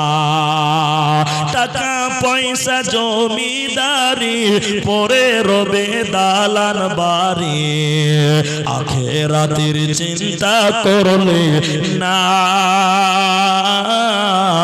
মুমিন ভাই, মরণ কি তোর স্মরণ হলো না? করলি না তুই নামাজ রোজা, হলো রে তোর পাপের বোঝা, আখিরাতে চিন্তা করলে না মুমিন ভাই, মরণ কি তোর স্মরণ হলো না? অতি মরণকে স্মরণ করো, আখিরাতের প্রতি তোমরা ঈমান আনো। তাহলে কটা ঈমান হলো ভাই? ঘুমিয়ে গেছে নাকি? দুটা হলো। কটা হলো?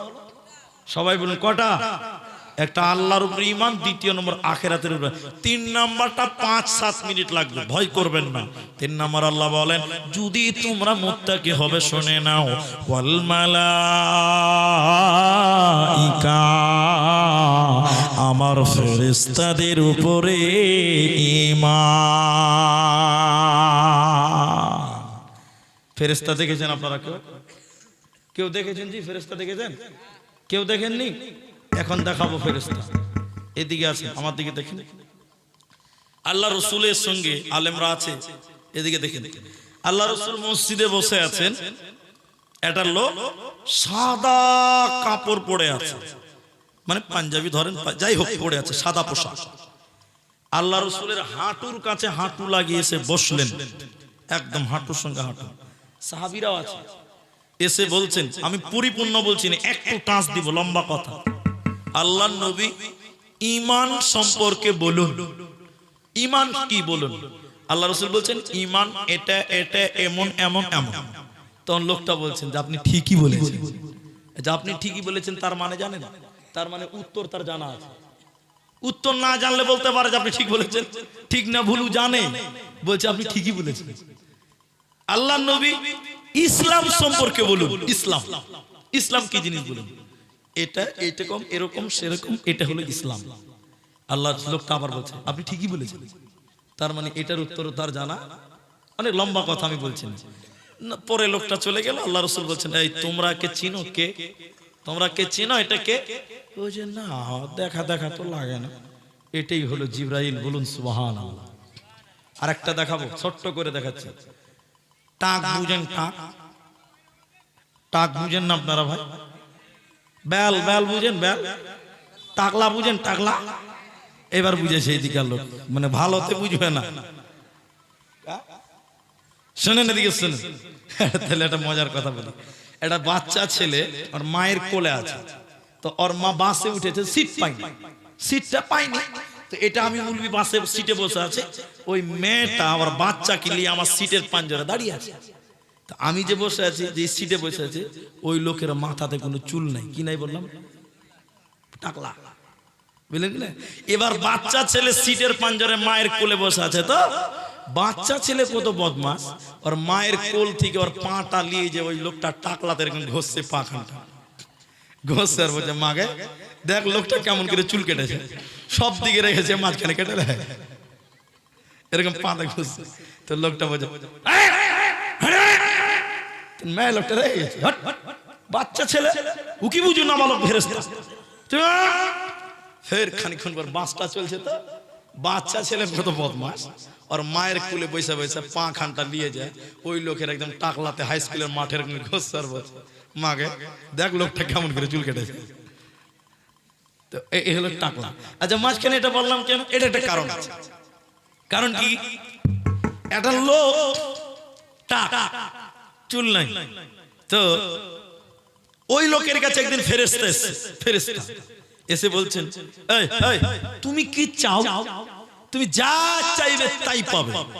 এবার লোকটা বলছে যে আমার মাথাতে একদম হাই স্কুলের ফিল্ড হয়ে গেছে, কোনো চুল টুল নাই, তো আমাকে যদি আল্লাহ চুল দেয় তো খুব ভালো, আলহামদুলিল্লাহ। তো বলছে ঠিক আছে আমিন। ওকে চুল দিয়ে দেওয়া হলো, ওর মাথায় ভর্তি চুল হয়ে গেল। একবার বলুন সুবহানাল্লাহ।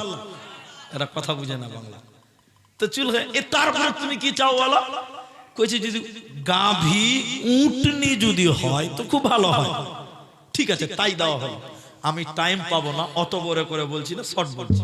একে তাই দেওয়া হলো। আরেকটা লোক চর্মরোগ, চর্মরোগ বুঝেন তো, স্কিনের প্রবলেম।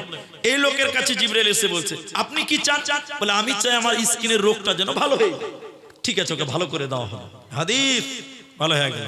আর কি চান? বলছে আমি গরু, গাভী গরু চাই বা বাচ্চা চাই, তাকেও তাই দেওয়া হলো। আরেকটা লোক কানা, একে বললে আপনি কি চান? বলে আমি চোখ ফিরে পেতে চাই। অন্ধ মানুষ চোখ পেলে মাশাআল্লাহ আলহামদুলিল্লাহ, একবার বলুন আলহামদুলিল্লাহ। ঠিক আছে তাই দেওয়া হলো। আর কি চাও? তাহলে আমি একটা ছাগলের বাচ্চা চাই, তাই দেওয়া হলো। অনেক কথার মধ্যে এটি কথা। এই তিনটাকে বড় লোক বানিয়ে দেওয়া হলো। হঠাৎ করে ওই যে টাকলা, বুঝতে পারছেন, মনে আছে তো? এই টাকলার কাছে একটা গরিব চলে এসেছে। গরিব গরিব ওই যে ভাই আমি গরিব মানুষ যে ভাই ভাড়া টাড়া নাই, বাড়ি যাবো তো কি করে যাবো যে ভাই, তুমি যদি একটা উটের বাচ্চাটা আমাকে দিতে তাহলে আমি এটা বিক্রি করে বাড়ি চলে যেতে পারতাম। লোকটা বলছে বাপের জমিদারি পেয়েছিস বা, তুই জানিস কত কষ্টের কামাই গুলো, আমার বংশ পরম্পরা আমরা বড় লোক। অস্বীকার করলো, নাফরমান। একে কি বলে বলুন বলুন, নাফরমান। দিল না, পরে চলে গেল ওই যে স্কিনওয়ালা চর্মরোগ, একে বলছে ভাই তোমার তো অনেক গরুর বাচ্চা আছে, তো ভাই আমি গরিব মানুষ, তুমি একটা যদি আমাকে বাছুর দিতে, বাছুর বুঝেন তো আপনারা, বাছুর দিতেন তাহলে আমি ভাই বাড়ি চলে যেতে পারতাম। ও বলছে আমার বাছুর তোকে দিব মানে, কত কষ্টের কামাই তুই জানিস, চল হট, হবে না। দুজন হলো, কানার কাছে গেছে, কানাকে দিয়ে বলছে ভাই তুমি যদি একটা ছাগলের বাচ্চা আমাকে দিতে, আমি লম্বা কথা ছোট করে বললাম, এই তুমি যেটা ছাগলের বাচ্চা দিতে তা আমি খুব ভালোভাবে বাড়ি যেতে পারতাম। কানা বলছেন, এবার ভালো হয়ে গেছে, কানা বলছেন ভাই তোমার জয়টা বাচ্চা ইচ্ছা তয়টা বাচ্চা তুমি নিয়ে নাও, আমি গরিব মানুষ ছিলাম, আল্লাহ আমাকে বড়লোক বানিয়েছে, আমি তো আল্লাহ শুকরিয়া আদায় করে পারি না, আল্লাহ তোমাকে আমাকে পাঠিয়েছে, তোমাকে আমার কাছে পাঠিয়েছে, ভাই তোমার যা দরকার তাই নিয়ে চলে যাও। লোকটা বলছে ভাই আমার কোনো কিছুর অভাব নাই, আমি জিবরাইল, আমাকে আল্লাহ পরীক্ষা করার জন্য পাঠিয়েছে, ওরা 3 জন ফেল আর ওরা 2 জন ফেল, তুমি হয়ে গেলে 5, ওদেরকে আবার টাকলা বানানো হলো, ওদেরকে আবার চর্মরোগ বানিয়ে দেওয়া হলো, একে আরো বড়লোক বানিয়ে দেওয়া হলো। বলুন সুবহানাল্লাহ। তাহলে এবার বলুন ফেরেশতা সত্য না মিথ্যা? এত আসতে বলছে সত্য না মিথ্যা গো? আচ্ছা আরেকটা বলবো, রাগ করবেন না, শিয়া নাম শুনেছেন? শিয়া নাম শুনেছেন তো? আজানে কি বলেন আপনারা? আশহাদু আন্না মুহাম্মাদার রাসূলুল্লাহ বলেন না? শিয়ারা এটা বলে না, কি বলে জানেন? আমি নিজের কানে শুনেছি, আপনাকে অ্যাড্রেস দিব আপনাকে। শিয়ারা বলছে, এদিকে দেখেন, কোনোদিন শুনেননি মনে হয়, আজানটা শুনুন। আশহাদু আন্না আলিয়্যুন নাবিয়্যুল্লাহ। এই আজান শুনেছেন কোনোদিন? কোনোদিন শুনেননি। আমি 2-3 বার শুনেছি। মুর্শিদাবাদের হাজারদুয়ারি, ওই যে গেছেন হয়তো, হাজারদুয়ারির পাশে একটা মাদ্রাসা আছে, রঞ্জিত পাড়া মাদ্রাসা। আমি 2 বার বক্তা ছিলাম, ওইখানে জালসায় গেলে আমি হাজারদুয়ারি ঘুরতে যেতাম, যে একটা চান্স জালসাও করা হলো, যে আমও বেচা হলো, হাটও দেখা হলো, নাকি কলা বেচাও হলো আর হাট দেখাও হলো, তো দুটো একসাথে হয়ে গেল। তো ওইখান থেকে আজানটা শুনতে পাওয়া যায় হাজারদুয়ারি থেকে, আশপাশেই আছে শিয়া। তো এই কথাটা কেন বললাম? খুব গুরুত্বপূর্ণ কথা। আমরা বলি আমাদের শেষ নবী, সবাই আমার সঙ্গে বলুন, নবী মুহাম্মদুর রাসূলুল্লাহ। শিয়ারা বলছে না না, কোরআন দেন, কোরআন দেন। শিয়ারা বলে, আমার কথা নয়, শিয়ারা বলে এই কোরআন আল্লাহ জিবরাইলকে বলেছিলেন, জিবরাইল তুমি এই কোরআন নিয়ে চলে যাও, নবী আলীকে দিয়ে দাও। এটা কারা বলে? শিয়ারা বলে আলীকে দিয়ে দাও। জিবরাইল বদমাশ, নাউজুবিল্লাহ, আস্তাগফিরুল্লাহ, বলুন নাউজুবিল্লাহ। জিবরাইল কোরআনটা আলীকে না দিয়ে দিল নবী মুহাম্মদুর রাসূলুল্লাহ। আসলে নবী হতেন তো আলী হতেন, এখনো তারা বলে, এখনো তারা বলে। এই জন্য শিয়া তারা জিবরাইলকে গালি দেয়। জিবরাইলকে কি করে বললাম? গালি দেয়, গালি দেয়। আল্লাহ কোরআনে বললেন, আবার দেখেন কোরআন সূরা বাকারা সূরা নাম্বার 2 পারা নাম্বার 2 রুকু নাম্বার 21 লাইন নাম্বার 12 আয়াত নাম্বার 177 মাঝের শব্দ আল্লাহ বলেন, ওয়াল মালাইকা, যদি তোমরা মুত্তাকি হবে, আমার কোটি কোটি বিলিয়ন বিলিয়ন অসংখ্য অগণিত ফেরেশতা আছে, এই ফেরেশতাগুলোর উপরে তোমাদের ঈমান রাখতে হবে যদি তোমরা মুত্তাকি হতে চাও।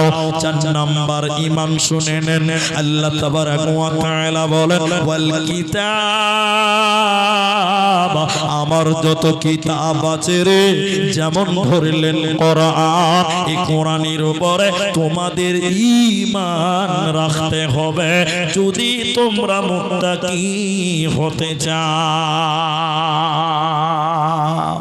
সবাই বলেন, কেউ বাদ যাবেন না। এই কোরআনে কোনো ভুল আছে ভাই? একটু জোরে বলুন, আছে? এই কোরআন যা বলে সব ঠিক, কোরআনে কোনো ভুল নেই, এটাই ঈমান। মক্কার মুশরিকেরা এই কোরআনকে তারা বিশ্বাস করেনি, কোরআনের প্রতি তারা ঈমান আনে নাই। মক্কার মুশরিকেরা বলেছিল এটা নবী বাড়িতে বসে বসে বানিয়েছে, এজন্য নবীকে তারা কবি বলেছিল নবীজি কবি হয়ে গেছে, এটা আল্লাহর কালাম নয়। কবি কেন বলেছিলেন? এদিকে কবি কেন বলল? আপনারা কবি নজরুল ইসলামের নাম শুনেছেন, শুনেননি বাবা? কবি রবীন্দ্রনাথ নাম শুনেছেন, শুনেন নাই? ধীরেন্দ্রনাথ নাম শুনেছেন, শুনেন নাই? এরা বলেন শুনেনি? এদেরকে কবি বলে। আর কবিতা কাকে বলে? আতা গাছে তোতা পাখি ডালিম গাছে, আপনারা ভালোই জানেন যে এটাকে বলে কবিতা, আর এদেরকে বলে কবি। তো কবিতা কাকে বলে? উপরের লাইনের সঙ্গে নিচের লাইনের একটা সম্পর্ক থাকবে, মিল থাকবে, একে কবি বলে, কবিতা বলে। কি বলে বলুন একবার? তো নবীকে কবি বললেন কেন, আর কোরআনকে কবিতার কিতাব বললেন কেন? কোরআনের মতন মিল পৃথিবীর বুকে কোনো কিতাবে এত সুন্দর মিল নেই। দেখবেন আমি কোরআনের হাফেজ নই, তারপর আপনাকে বলি বিসমিল্লাহির রহমানির রহিম। আল্লাহ তাবারাক ওয়া তাআলা বলেন ওয়াশ-শামসি ওয়া দুহাহা ওয়াল কমারি ইযা তালাহা ওয়ান নাহারি ইযা জাল্লাহা ওয়াল লাইলি ইযা ইয়াগশাহা ওয়াস সামাই ওয়া মা বানাহা ওয়াল আরদি ওয়া মা তাহাহা ওয়া নাফসি ওয়া মা সাওয়াহা ফাআলহামাহা ফুজুরাহা ওয়া তাকওয়াহা কদ আফলা। সব শেষে হা হা হা, এত সুন্দর মিল। তাই মক্কার কাফিররা বলেছিল এটা কবিতার কিতাব, এটা কবিতা আছে, আর নবীজিকে তারা কবি বলেছিল, আর বলেছিল এই কিতাবটা আল্লাহর নয়, এটা নবী মুহাম্মদ বাড়িতে বসে বানিয়েছে। আল্লাহ কাফিরদেরকে মুশরিকদেরকে চ্যালেঞ্জ দিয়ে বললেন না, এই কিতাবটা নবী মুহাম্মাদের বানানো নয়। যদি তোমরা বলো এই কিতাবটা নবীজি বানিয়েছে, আমি আল্লাহ চ্যালেঞ্জ দিয়ে বললাম শোনো, নবীও মানুষ তোমরাও মানুষ, নবীও মানুষ তোমরাও মানুষ। যদি বলো নবীজি বানিয়েছে, তাহলে আমি আল্লাহ বলি তোমরা মানুষ, তোমরা কেন বানাতে পারো না? ওয়া ইন কুনতুম ফি রাইবিম মিম্মা নাযালনা আলা আবদিনা ফাতু বিসূরাতিম মিন মিথলিহি ওয়াদউ শুহাদা। আল্লাহ বলেন যদি বলো নবীজি বানিয়েছে, আমি আল্লাহ বলি তাহলে তোমরাও এই কিতাবের মতন একটা কিতাব বানাও। 114টা সূরা বানাতে হবে না, 30 পারা বানাতে হবে না, একটা সূরা বানিয়ে দেখাও, একটা আয়াত তোমরা বানিয়ে দেখাও। ইন কুনতুম সাদিকিন, যদি তোমরা প্রকৃত সত্য হয়ে থাকো। পৃথিবীর কেউ কোরআন বানাতে পারেনি, ভবিষ্যতেও কেউ পারবে না। আল্লাহ তাবারাক ওয়া তাআলা বলেন 4 নাম্বার, যদি তোমরা মুত্তাকি হতে চাও, ওয়াল কিতাব, আমার কিতাবগুলির উপরে, আসমানি গ্রন্থগুলোর উপরে তোমাদের ঈমান রাখতে হবে। নারায়ে তাকবীর।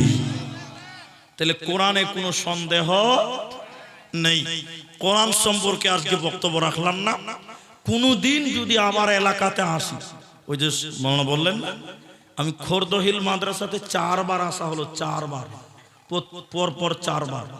এই যে 16 তারিখে জালসা হলো, 16 তারিখে শহীদপুর মাদ্রাসায় 2 বার এসেছি, আপনাদের এলাকাতেও এসেছি। ওই যে আমপাড়া না কি আছে একটা, আমপাড়া ওই পুকুর পাড় মসজিদ আছে, ওখানেও জালসা করেছি। এখানে তারপরে ওই যে দক্ষিণ শামপুর ওখানে একটু মাদ্রাসা আছে না, ওই মাদ্রাসাতে এসে অনেক জায়গাতে এসেছি। তো আমি যদি এলাকাতে আবার কোনোদিন আসি, সেদিন টোটাল বক্তব্যের বিষয় থাকবে শুধুমাত্র কোরআন। এটা একটা স্পেশাল বিষয় আছে, বললে আপনার ঈমান বাড়বে। কিন্তু আজকে আর টাইম নেব না। তাহলে 5টা ঈমানের ভিতরে কয়টা বলা হলো? সবাই বলুন আলহামদুলিল্লাহ। 12টা 7-8 বাজে কেউ উঠবেন না ইনশাআল্লাহ, বলেন 5টা শুনবেন তো। 5ম নম্বর শুনেন, আল্লাহ তাবারাক ওয়া তাআলা বলেন এক নম্বর আল্লাহর উপরে ঈমান, দ্বিতীয় নম্বর আখিরাতের উপরে ঈমান, তৃতীয় নম্বর আল মালাইকা ফেরেশতাদের উপরে ঈমান, চার নম্বর আল কিতাব তাওরাত ইনজিল জবুর, এক কথায় আসমানি কিতাবগুলির উপরে ঈমান। একের অধিক দ্বিবচন শব্দ বোঝা হয়। আর পাঁচ নম্বর আল্লাহ বলেন ওয়ান নবীন, নবীদের উপরে ঈমান।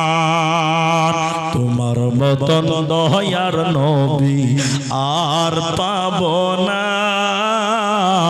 তোমার মতন প্রিয় নবী আর পাব না, তোমার মতন দয়ার নবী আর পাব না, তোমার মতন প্রিয় নবী আর পাব না। দেখা দিও ও গো নবী, চুপে যায় না,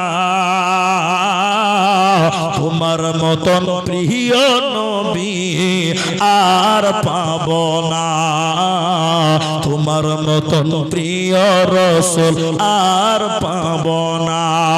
নবীজি মোর বনে বনে চরাইতেন ছাগল, লোকে তারে দেখে বলতো নিহাত একটা পাগল।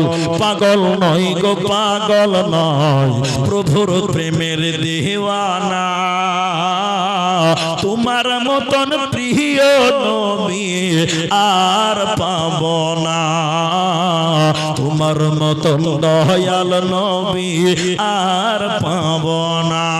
আল্লাহ পাঁচ নাম্বার বলেন ওয়ান নবীন, নবীদের উপরে ঈমান। এইটি যেটি কথা এখন বলবো আপনারা আমার দিকে তাকাবেন, যেটা জিজ্ঞাসা করব উত্তর দিবেন, আপনাকে খুবই ভালো লাগবে, এটা বিশ্বাস করেন। আমরা নবীকে যতটা ভালোবাসি তার চাইতে সাহাবীরা বেশি ভালোবাসতেন। এতে সন্দেহ আছে কারো? কারো সন্দেহ আছে? আমাদের চাইতেও আপনার চাইতেও সাহাবীরা নবীকে বেশি মহব্বত করতেন। তা আল্লাহ পাঁচ নাম্বার বললেন নবীদের উপর ঈমান। এটা কেমন একটু দেখবেন, একটু অটেনশন হন। আল্লাহর নবী মুহাম্মদ সাল্লাল্লাহু আলাইহি সাল্লাম মক্কা থেকে মদিনা গেছিলেন। কেন গেলেন? কাফেরদের অত্যাচার। আমি প্রথম গজলেই বলেছি ওটা। তাহলে যে রাত্রিতে চলে যান ওই রাত্রিতে নবীকে মারার করার কথা ছিল, কিন্তু আল্লাহ যদি বাঁচায় পৃথিবীর কেউ মারতে পারবে বলুন? নবীজি চলে যাচ্ছেন, খালি আমার কথাগুলো শুনবেন।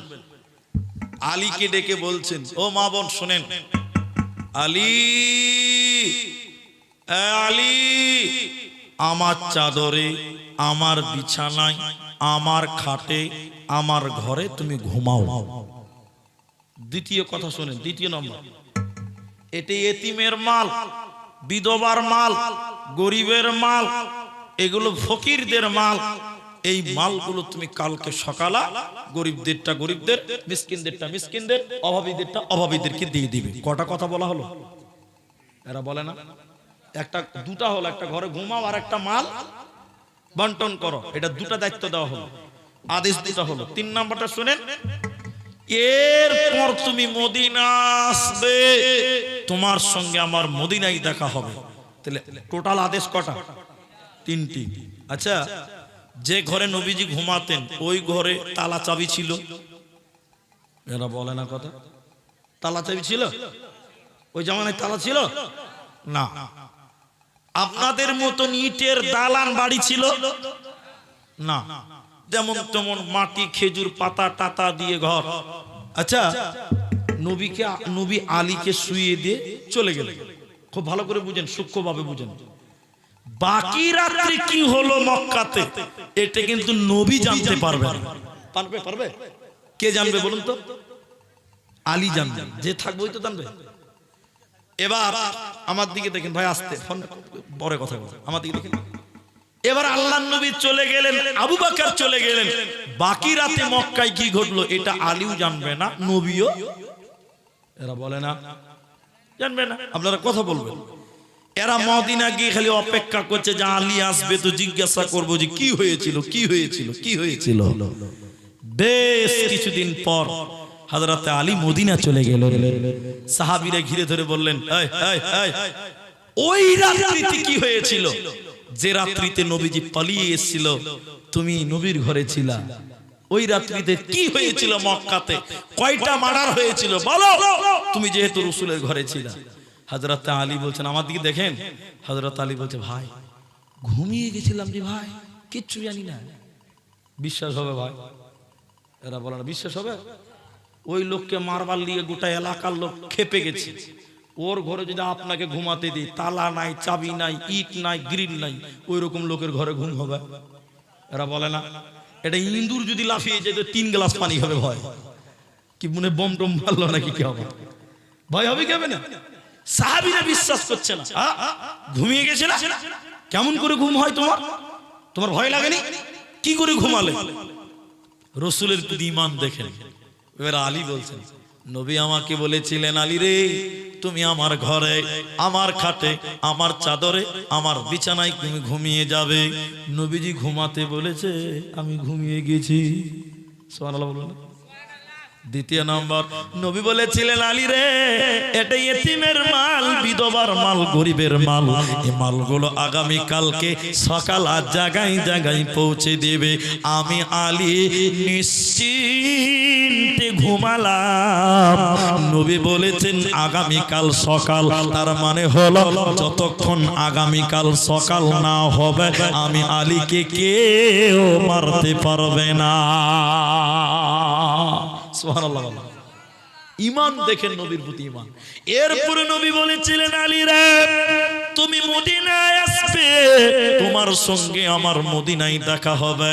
আমি আলী আর নিশ্চিন্তে ঘুমিয়ে গেলাম। যতদিন মদিনায় না যাব ততদিন আমি আলীকে মারার মতন ক্ষমতা পৃথিবীর কারো হবে না। যেহেতু নবী বলেছেন তোমার সঙ্গে মদিনা দেখা হবে, নবীদের কথা মিথ্যা হতে পারে না, পারে না, পারে না। এ ছিল সাহাবীদের নবীদের উপরে ঈমান। বলুন সুবহানাল্লাহ। আর একটা বলবো, এদিকে এই যে রাস্তাটা, এটা ওই সোজা রাস্তা, ওই মেন রোড পাওয়া যাবে, এদিকে বুঝার জন্য বলছি। আপনারা আমার দিকে তাকান, আর কোনো দিক তাকাবেন না। আল্লাহ রাসূল মনে করলেন পূর্ব উত্তর দিক থেকে দক্ষিণ দিকে যাচ্ছে, আর একটা লোক কাফের দক্ষিণ দিক থেকে উত্তর দিকে যাচ্ছে। বুঝাবার জন্য বলছি, কাফের যাচ্ছে একটা উট নিয়ে, উট উট উট উট বিক্রি করার জন্য। বুঝতে পারছেন কথা? আল্লাহ রাসূলের সঙ্গে রাস্তাতে মুখামুখি দেখা। আল্লাহ রাসূল বলছেন, এই এই এই কোথায় যাবে? কাফের বলছে, হুজুর বিক্রি করার জন্য যাও। আল্লাহ রাসূল বলছে, ক টাকা নিবি রে? বলছে, হুজুর 12 টাকা নিব। বুঝার জন্য বলছে। আল্লাহ রাসূল বলছে, 10 টাকা দিব, দিবি? তো বলছে, ঠিক আছে, রাস্তায় যদি বিক্রি হয় তো হাটে আর দাঁড়াতে হলো না। আল্লাহ রাসূল বলছেন, চল বাড়ি চল, উটটা আমার বাড়িতে বেঁধে দিবি, টাকা নিয়ে ঘর ঘর। আচ্ছা আপনারা বলুন, লোকটা রাসূলের বাড়ি যাচ্ছে, দামদার হয়েছে কি হয়নি? বলুন সবাই, দামদার হয়নি গো? হয়ে গেছে। রাসূলের পেছন পেছন যাচ্ছে আর বাড়িতে। হঠাৎ করে ওই রাস্তায় একটা মুনাফিক চলে এসেছিল। কে এসেছিল বললাম? মুনাফিক এরকম উটওয়ালা কাফেরকে হোঁড়া মারছে।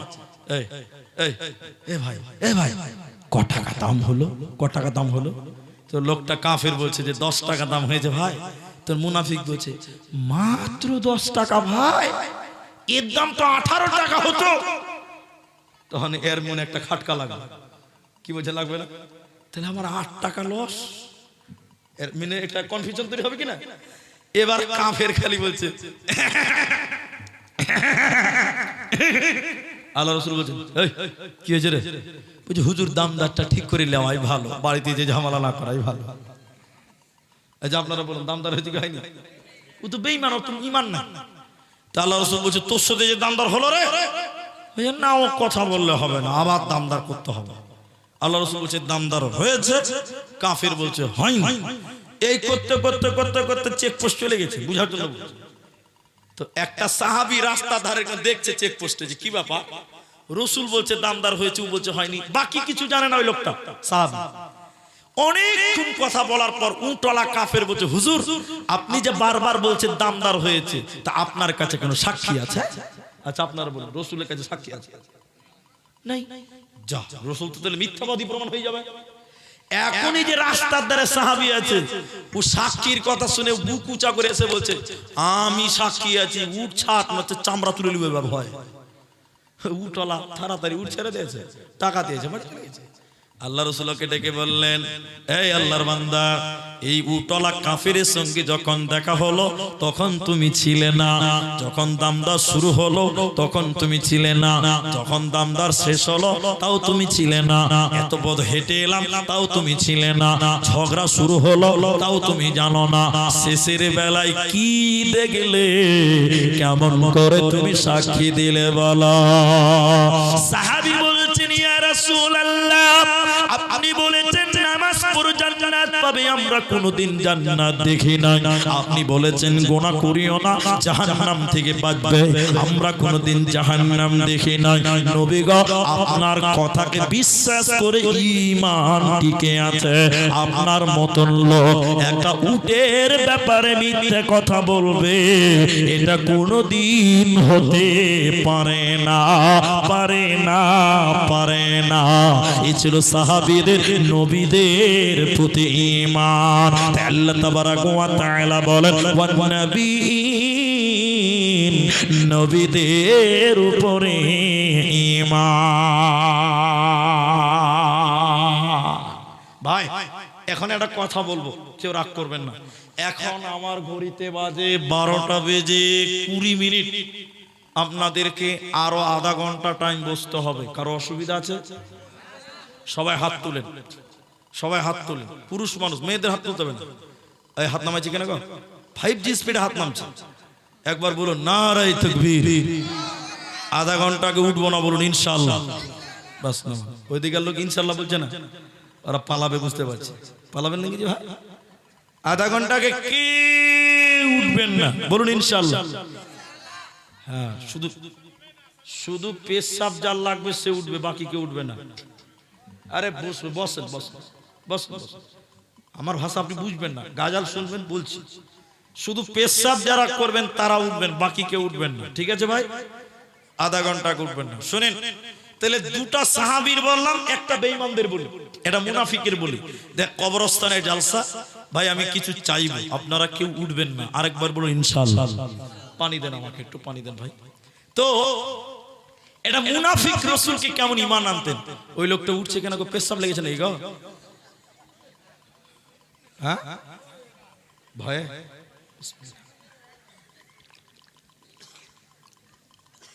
না, পেশাব লাগলে তুলতে হবে ভাই। পেশাব কাটকানো যাবে, পেশাব কাটকানো যাবে।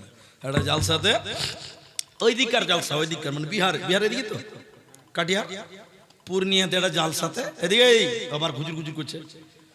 পূর্ণিয়াতে একটা জালসাতে ওদের সারা রাত জালসা হয়, এখনো সারা রাত জালসা। রাত 1টার সময় একটা বক্তাকে দিয়েছে। কটার দিকে? মাত্র 1 ঘন্টা টাইম। বক্তা ঘুমের ঝোঁকে রাগ উঠে গেছে, 1 ঘন্টা টাইম মাত্র। স্টেজে উঠেছে, আসসালামু আলাইকুম বলেছে, এবার নাহমাদহু শুরু করবে। একটা 17-18 বছরের ছেলে উঠছে, তো বক্তা বলছে, হ্যাঁ লড়কা, তখন ছেলেটা বলছে, মুলবিজি এটা মানে জানেন তো? এটা জানেন না? পেশাব করবে, এই লিগে এরকম এরকম করছে। বক্তা আরো রেগে গেছে, আমি বক্তব্য শুরু করবো, তোর পেশাব শুরু হয়েছে। আরে নওজওয়ান লড়কা, আরে কম সে কম 1 ঘন্টা के लिए बैठो। আরে যুবক ছেলে, বস 1 ঘন্টা, বস 1 ঘন্টা পর পেশাব করবে। আচ্ছা আপনারা বলেন, পেশাবকে 1 ঘন্টা থামা যাবে? 1 ঘন্টা থামা যাবে? বক্তা যখন জোরে ধমক দিয়েছে, ছেলেটা ভয়ে চেঁচাচ্ছি, ভাই বসে গেছে। 1 ঘন্টা পেশাব কাটকানো যাবে? এবার বক্তা নাহমাদুহু ওয়া নাস্তাইনুহু শুরু করেছে জালসা। 1 ঘন্টা বক্তব্য রেখেছে, সবাই ভুলে গেছে, বক্তা ভুলে নাই যে একজনকে আটকে রেখেছি। বক্তা যখন নামছে তখন বলছে, এই লড়কা, চলো চলো পেশাব करने के लिए, চলো মাইনাস करने के लिए। তো ছেলেটা বলছে, মুলবিজি আর উঠে লাভ আছে? তো বক্তা বলছে, পেশাব করবি না রে খাপা? কইছে, যা করার এখানেই করে দিয়েছি। তো 1 ঘন্টা কি আর থামা যাবে? পেশাবকে বাবা আটকানো যাবে না। তো যারা পেশাব করবেন তারা উঠবেন, বাকি কেউ উঠবেন না, বলুন ইনশাআল্লাহ। তো ঈমান বলছিলাম, ঈমান কি বলছিলাম বলুন তো ভাই? ঈমান। তো সাহাবীরা কেমন নবীর উপরে ঈমান আনতেন এটুকু দেখেন। একজন মুনাফিক ছিল, মুনাফিক, তার নাম উমাইয়া। কি নাম বললাম? মুনাফিকদের লিডার, সর্দার উমাইয়া। উটকে সানি খেতে দিয়েছে। সানি, সানি বুঝেন তো? আল্লাহ রসুল সামনে দিয়ে হেঁটে যাচ্ছে, চাচা ভাতিজা এটা। আল্লাহ রসুল যাচ্ছে, উমাইয়া মুনাফিক লিডার উটকে সানি খেতে দিয়েছে। আল্লাহ রসুল বলছে, আল্লাহ নবীকে দেখে উমাইয়া বলছে, ও বেটা মুহাম্মদ। তো রাসূলুল্লাহ বলছেন, বলেন চাচা। তো উমাইয়া বলছে, দেখ এই যে উটকে খিলাচ্ছি না, এই উটের উপরে চেপে আগামী জিহাদে তোকে আমি মারবো। কে বললেন কথাটা? উমাইয়া। কাকে বললেন? নবীকে বললেন। নবীকে। নবীজি কথা শুনে 2 সেকেন্ডের জন্য এদিকে তাকান, এদিকে মাথা নিচু করলেন। কি যে ভাবলেন, আল্লাহর হুকুম। নবীজি মাথা উঁচু করে বলছেন, চাচা উমাইয়া, আগামী জিহাদে তুই মরবি। বাস। কি বলেছে? তুই। যেই বলে দিয়েছ, আর ভিতরে গেলে হেলিকপ্টার চালু হয়ে গেছে। ভয়ে কলজা খালি থরথর করছে, থরথর করছে। উমাইয়ার স্ত্রী বলছে, কি ব্যাপার জি, তোমাকে রোগা রোগা লাগছে কেন? বলছে, বলিস না রে, মোহাম্মদকে বললাম যে তোকে মারবো, উফের আঙুল তুলে বলেছে চাচা তুই আগামী জিহাদে খালাস। ওর স্ত্রী বলছে, কে বলেছে? বলে মোহাম্মদ। মোহাম্মদ। ওর স্ত্রী মাথায় হাত দিয়ে বলছে, আর উপায় নাই, যে বলেছে। তো উমাইয়া তার বদমাশ কামলায়। উমাইয়া বলছে, এ দা পাগলির কথা শোন, আমি জিহাদেই যাব না, দেখি কি করে মারে। ও তো আরো বদমাশ। যুদ্ধে চলে গেল। ভালো করে শুনেন, এটা রসিকতা নয়। যুদ্ধে যাচ্ছে, বেঈমানেরা যুদ্ধে যাচ্ছে। তো বলছে, এই এই লিডার কই, নেতা কই, নেতা উমাইয়া কই, উমাইয়া ডাক ডাক ডাক ডাক ডাক, উমাইয়া। উমাইয়া বাড়ির ভিতর থেকে বলছে, কি হলো? আস্তে করে বলছে, কি হলো মানে? জিহাদে যাবি না? উমাইয়া বাড়ির ভিতর থেকে আস্তে করে বলছে, শরীর খারাপ। আচ্ছা বলুন, শরীর খারাপ না মৃত্যুর ভয়? মৌতের ভয়ে বলছে শরীর খারাপ। তখন বেঈমানেরা বলতে লাগলো, নাটক শুরু করেছ, অভিনয় জানো আমাদের সঙ্গে? ভাই, ও ভাই, কোন লোক হে ভাই, তাকাই না পর্যন্ত দিকে। এটা হয়েছে নাকি? এটা খরিদ্দার? আল্লাহ, এদিকার খরিদ্দার নাকি? তো শুনেন, এদিকে দেখি, আমাদের সঙ্গে নাটক, যাও মুহাম্মাদের কাছে যা, মাথা নত করগা, গোলামি করগা। এই যে বলতে লাগলো, উমাইয়া সহ্য করতে না পেরে ওর স্ত্রীকে বলছে, তলোয়ারটা দে তো গে। তলোয়ার নিয়ে যুদ্ধে চলে গেল। এই জিহাদের ময়দানে উলামাদের জিজ্ঞাসা করুন, হযরতে বিলাল উমাইয়াকে কুপিয়ে হত্যা করে জাহান্নামে পাঠিয়েছিলেন। তাইলে একজন মুনাফিক কাফির সেও জানতো আমার নবী যা বলেন তা সত্য কথা। সুবহানাল্লাহ বলবেন না? তাহলে মুনাফিক তারাও বিশ্বাস করতেন নবী সত্য, নবী যা বলেন তা সত্য। তাহলে ঈমান কয়টা হলো বাবা? 5টা। কে উঠবেন না? আধা ঘন্টা টাইম চেয়েছিলাম 20-তে। দেখেন এখন বাজে 27, এখন বাজে 28, 8 মিনিট হলো। আমার দিকে তাকান। আল্লাহ বলছেন, মান আমানা বিল্লাহ, আল্লাহর উপরে ঈমান, ও বিল ইয়াউমিল আখির, পরকালের উপরে ঈমান, ওয়াল মালাইকা, ফেরেশতাদের উপরে ঈমান, 4 নম্বর ওয়াল কিতাব, আসমানি কিতাবগুলির উপরে ঈমান যেমন কোরআন, 5 নম্বর ওয়ান নবীর, নবীদের উপরে ঈমান। এটি ছিল ঈমান। এবার 5টা আমল বলবো, 5 মিনিট লাগবে, বেশিক্ষণ লাগবে না। 5টা আমল শুনে নেন। আল্লাহ বলেন, ওয়া আতাল মালা আলা হুব্বিহি যাবিল কুরবা ওয়াল ইয়াতামা ওয়াল মাসাকিন ওয়া আবনাস সাবিল। এক নাম্বার আল্লাহর মহব্বতে দান করো, নিকটাত্মীয়দেরকে দাও, ওয়াল ইয়াতামা ইয়াতীমদের দাও, ওয়াল মাসাকিন মিসকিনদেরকে দাও। দ্বিতীয় নম্বর আমল কি? ওয়া আকামাস সালাহ, তোমরা যদি মুত্তাকি হবে নামাজ কায়েম করবে। তিন নাম্বার ওয়া আতাজ যাকাত, যাকাত প্রদান করবে। চার নাম্বার ওয়াল মুফুনা বিআহদিহিম ইযা আহাদু, ওয়াদা চুক্তি ভঙ্গ করবে না। ওয়াদা করেছেন আধা ঘন্টা, এটা একটা ওয়াদা, ওয়াদা চুক্তি ভঙ্গ করবে না। তাহলে এক নাম্বার দান করো, দ্বিতীয় নম্বর নামাজ পড়ো, তৃতীয় নম্বর যাকাত দাও, চতুর্থ নম্বর ওয়াদা ঠিক করো, পাঁচ নাম্বার আল্লাহ তাবারাক ওয়া তাআলা বলেন ওয়াস-সাবিরিনা ফিল বাসাই ওয়াদ-দাররাই ওয়া হিনাল বা'স, বিপদে আপদে সুখে দুঃখে চড়াই উতরাই তোমরা ধৈর্য ধারণ করো। এই পাঁচটা 10টা একটু দেখেন। এক নাম্বার আল্লাহর উপরে ঈমান, দ্বিতীয় নম্বর আখিরাতের উপরে ঈমান, তৃতীয় নম্বর ফেরেশতাদের উপরে ঈমান, চতুর্থ নম্বর কোরআনের উপরে ঈমান, পঞ্চম নম্বর নবীদের উপরে ঈমান। এক নাম্বার আমল দান করা, দুই নাম্বার আমল হলো নামাজ কায়েম করা, তিন নাম্বার যাকাত প্রদান করা, চার নাম্বার ওয়াদা ঠিক রাখা, পাঁচ নাম্বার হলো ধৈর্য ধারণ করা। এই পাঁচটা 10টা যার ভিতরে এসে যাবে আমার আল্লাহ বলেন উলাইকাল্লাযীনা সাদাকু, এই লোকেরা হলো প্রকৃত সৎ, ওয়া উলাইকা হুমুল মুত্তাকুন, এরাই হলো প্রকৃত মুত্তাকি, এরাই হলো প্রকৃত মুত্তাকি। আর আমার আল্লাহ বলেন শোনো, ইন্নালিল মুত্তাকিনা মাফাজা, নিশ্চয় মুত্তাকিরা বেঁচে গেছে, কোনো চিন্তা না। ভাইয়া 20 মিনিট টাইম, একটু উঠবেন না। দেন এবার জালসার কাগজ দেন, জালসার কাগজ দেন, কে উঠবেন না। এইখানে যারা আছেন সবাইকে দেখতে পাচ্ছি। আমি আপনার ভাই, আমি আপনার ভাই। এটা বাহাডোল কবরস্থানের জালসা। ভাই এই ঘুজুর ঘুজুর করা ভালো লাগে, আমার দিকে তাকান। মা বোন আপনারাও বসে এত সুন্দর বসে আছেন, একদম নড়চড় করবেন না। আমি পা ধরে বলি, আমি আপনার ছেলের মতন ভাই, আমি আপনার বন্ধুর মতন, ভাইয়ের মতন, দাদার মতন, ছেলের মতন। আপনারা কেউ উঠাউঠি করবেন না, নড়াচড়া করবেন না, কেউ কারো দিকে তাকাবেন না, অনলি আমার দিকে তাকান। 3টি প্রশ্ন করব, উত্তর দেবেন, উত্তর দেবেন, উত্তর দেবেন। আজ থেকে 100 বছর আগে কে বেঁচে ছিলেন? হাত তোলেন। 100 বছর আগে কে ছিলেন? হাত তোলেন। কেউ আছে? 100 বছর আগে কেউ ছিলেন এরকম কেউ আছে? নাই।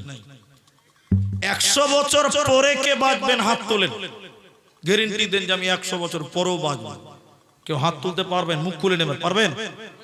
পারবেন না। দ্বিতীয় তৃতীয় কথা শোনেন, যেদিন পৃথিবীতে এসেছিলেন কিছু নিয়ে এসেছিলেন? টাকা পয়সা? একটু হ্যাঁ না বলুন। জমি জায়গা? না। যেদিন কবরে যাবেন সেদিন কিছু নিয়ে যেতে পারবেন? তাহলে কি হলো? ছিলাম না, থাকবো না, আনিনি, নিয়েও যাব না। এইটুকু টাইমকে বলা হয়েছে দুনিয়া। এইটুকু টাইমকে বলা হয় দুনিয়া। আমি খুব সূক্ষ্মভাবে কথা বলি, আমার দিকে তাকিয়ে নড়চড় করবেন না। তাহলে পৃথিবীতে এসেছিলেন ল্যাংটা, কিচ্ছু আনতে পারেন, আবার কবরে যাবেন খালি হাতে, কাফনের কাপড়ে কোনো পকেট থাকবে না যে একটা টাকার নোট আমি কবরে নিয়ে যেতে পারবো। পৃথিবীর কেউ নিয়ে যেতে পারবেন না। আজকে আপনি বাড়ি করেছেন, দালান বাড়ি, মার্বেল পাথর, টাইলস করেছেন, একতলা, দুতলা, তিনতলা বাড়ি করেছেন। যেদিন কবরে যাবেন এই বাড়িতে আপনি থাকতে পারবেন? আপনাকে থাকতে হবে কবরে। কতদিন? কিয়ামত পর্যন্ত আপনাকে কবরে থাকতে হবে। তাহলে এই বাড়িতে যদি আপনি মরে যান, ছেলেরা বলবে মুলি সাহেব তাড়াতাড়ি জানাজা পড়িয়ে দাও, মেয়েরা বলবে আমার বাপের জানাজা করিয়ে দেন, স্ত্রী বলবেন তাড়াতাড়ি ঘর থেকে বের করে নিয়ে যাও। তাহলে এই সোনার বাড়ি করেছেন, কষ্টের টাকার বাড়ি, এই বাড়িতে আপনি থাকতে পাবেন? সবাই বলুন। কবরে আপনাকে থাকতে হবে অনেক দিন, কিয়ামত পর্যন্ত, কত বছর, কত হাজার বছর বলা যাবে না। তাহলে ওখানে আপনাকে অনেক টাইম কাটাতে হবে। সেই কবরের বাড়িটার দরকার আপনার আমার আছে না নাই? বলুন বলুন, কার কার দরকার নাই? আছে না নাই? বলুন, আছে না নাই? আছে। তাহলে এই বাড়িতে আপনি থাকতে পারবেন না, কেউ উঠবেন না। এখানে যেটি মানুষ আছেন সেই কবরের জায়গার জন্য, সেই কবরটার জন্য, ওটাই আপনার আসল। এই বাড়িতে থাকতে পাবেন না, ওই বাড়িতে অনেক দিন থাকতে হবে কিয়ামত পর্যন্ত। ওই বাড়ির জন্য আমি একজন একজন করে আমি হাত তুলতে বলছি, বাকি কেউ উঠবেন না। আপনি 1000 টাকা দিবেন, বসে থাকেন। আপনি 10 টাকা দিবেন, বসে থাকেন। 100 দিবেন, বসে থাকেন। উঠবেন না, উঠবেন না, উঠবেন না। জিনাকে আমি ডাকবো, তিনি শুধু উঠবেন। একজন মানুষ প্রথম নাম্বার হাত তুলে বলেন যে মাওলানা, কবরে আমাকে যেতেই হবে। ওই কবরে কোনো বিছানা নাই, ওই কবরে কোনো দরজা নেই, ওই কবরে কোনো আলো বাতাস নেই। সেই কবরের জায়গাটার জন্য আমি 5000 টাকা, আমার নিজের জায়গা মানে আমার বাড়ি, কবরটা আপনার বাড়ি, সেই কবরের জন্য 5000 টাকা। একজন প্রথম নাম্বার হাত তুলেন। কে দিবেন? তিনি শুধু হাত তুলে বলেন, মাওলানা, এই বাড়িতে আমি থাকতে পাবো না, এই বাড়িতে আমি থাকার নয়, এটা আমার বাড়ি নয়, আমাকে কবরে যেতে হবে, ওটাই আমার। ওই কবরের বাড়ির জন্য, আসল বাড়িটার জন্য, ওটাই আপনার দীর্ঘ সময়ের বাড়ি, ওই বাড়ির জন্য একজন 5000 টাকা দিবেন, নিজের কবরের জায়গাটা নিজে তৈরি করার জন্য। একটা মানুষ 5000 টাকা দিবেন। আজকের ময়দানে একটা লোক হাত তুলতে পারবেন না ভাই? আপনি চলে আসেন, আপনি একটু মুসাফা করবেন আমার সঙ্গে, কোনো ভয় নেই। আপনি ভাববেন না যে হাত ধরে চেপে দেবে, না, একদম জুলুম করব না। আমি 5000 চেয়েছি, আপনি 5000 বলেছেন। মরে যাবেন, এই দেহগুলো কবরে পোকাতে খাবে। আপনার বাপ মরে গেছে, আপনার বাপের, এদিকে আসেন, এদিকে আসেন, এদিকে আসেন, আপনার বাপের কবরটা পচে গেছে, গলে গেছে, সাপ বিচ্ছুতে খাবে। ওই জায়গার জন্য 5000। কি নাম আপনার বলেন তো? আব্দুল জব্বার। মাশাআল্লাহ। এখন দিবেন না পরে দিবেন? এখন দিলেন 1000 টাকা, 4000 টাকা পরে। ও, এটা 1000 টাকা দিলেন বেনামিতে, আর উনি আব্দুল জব্বার 5000 টাকা দেবেন। আপনারা কেউ উঠবেন না ভাই, একদম চলে যাবেন না। আপনি না যাবেন, বসে থাকেন, দোয়া করব, আমি দোয়া দিবেন। আব্দুল জব্বার নিজের কবরের জায়গার জন্য 5000 টাকা। রব্বুল আলামিন ওই জায়গাটুকু তুমি কবুল ও মঞ্জুর করে নাও। বলুন আল্লাহুম্মা আমিন। আল্লাহ মৃত্যুর পরে ওই কবরটাকে তুমি জান্নাতের টুকরা বানিয়ে দিও। বলুন আল্লাহুম্মা আমিন। আল্লাহ তার কবরে তুমি শান্তি বর্ষণ করিও। বলুন আল্লাহুম্মা আমিন। আল্লাহ 5000 টাকা বদৌলতে, কামায়ে রুজিতে তুমি বরকত দান করিও। জোরে বলুন আল্লাহুম্মা আমিন। ভাইজান আব্দুল জব্বার আর একটা দিয়েছে, ওটা আমি পরে বলবো। আমি এটা চাই না, 1000 টাকা চাই না, 5000 টাকা চেয়েছি। একজন দিলেন আব্দুল জব্বার। উনার মতন দ্বিতীয় নম্বরও বলুন, আপনারাই পারবেন 5000 টাকা। কবরটা আপনার আসল, অনেক টাইমের ব্যাপার, ওই জায়গায় থাকতে হবে। দ্বিতীয় নম্বর একটা লোক এই ময়দান থেকে 5000 টাকা দেখতে চায় আল্লাহর কোন বান্দা। 5000 টাকা এখন নাই, পরে দিবেন। শুধু নামটা বলেন যে মৌলভী সাহেব আমি দিলাম 5000 টাকা। আল্লাহ আপনার আল্লাহ আপনাকে ভালো রাখবেন, সুস্থ রাখবেন, কামায় বরকত দেবেন। আচ্ছা, হাবিবুর রহমান অতিথি, তিনি 25 ব্যাগ সিমেন্ট মাটি এই কবরস্থানের জন্য দান করলেন। একবার তাকবীর দেন, নারায়ে তাকবীর।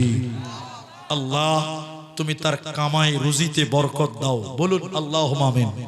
আরে দোয়াতে আমিন বলুন, বলুন আল্লাহুম্মা আমিন। আল্লাহ তুমি তার দান কবুল করে মা বাপ যারা মারা গেছে তুমি তাদের কবরের শাস্তিকে মাফ করো। বলুন আল্লাহুম্মা আমিন। 5000 টাকা একটা লোক, আপনাদের আর কেউ পাবো না গো। কি নাম আপনার? এদিকে আসেন, মুসাফা করেন। আমি মুসাফা করব, খুব ভালোবাসি।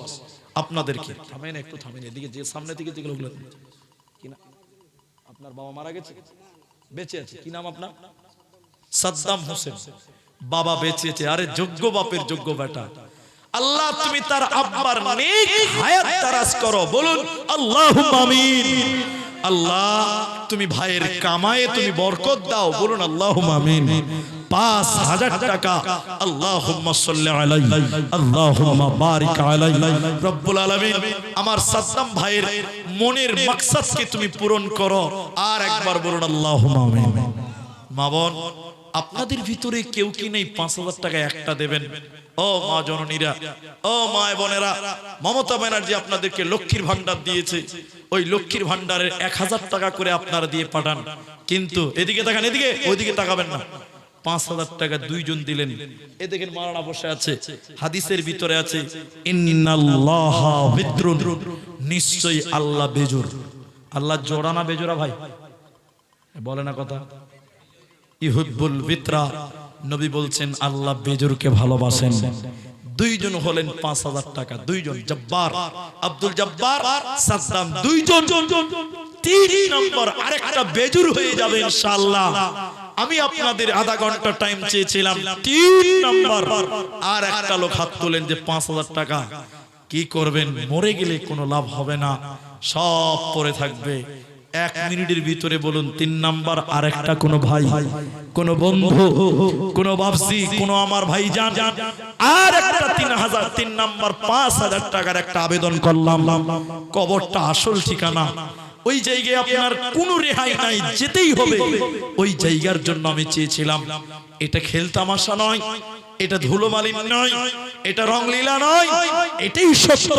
কবরে আপনাকে যেতে হবে, সেই জায়গা থেকে আপনি যাবেন, ছেলে মেয়েরা যাবে।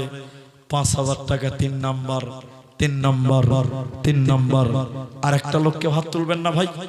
পারবেন না? তাহলে আর কেউ বাহাদুর এই অত্র এলাকার মানুষ যারা 3 নম্বরে, আর একটা লোক তাহলে কেউ পারবেন না? আল্লাহু আকবার। স্টেজ থেকে বলুন, এ ভাই আপনি বসেন এখানে।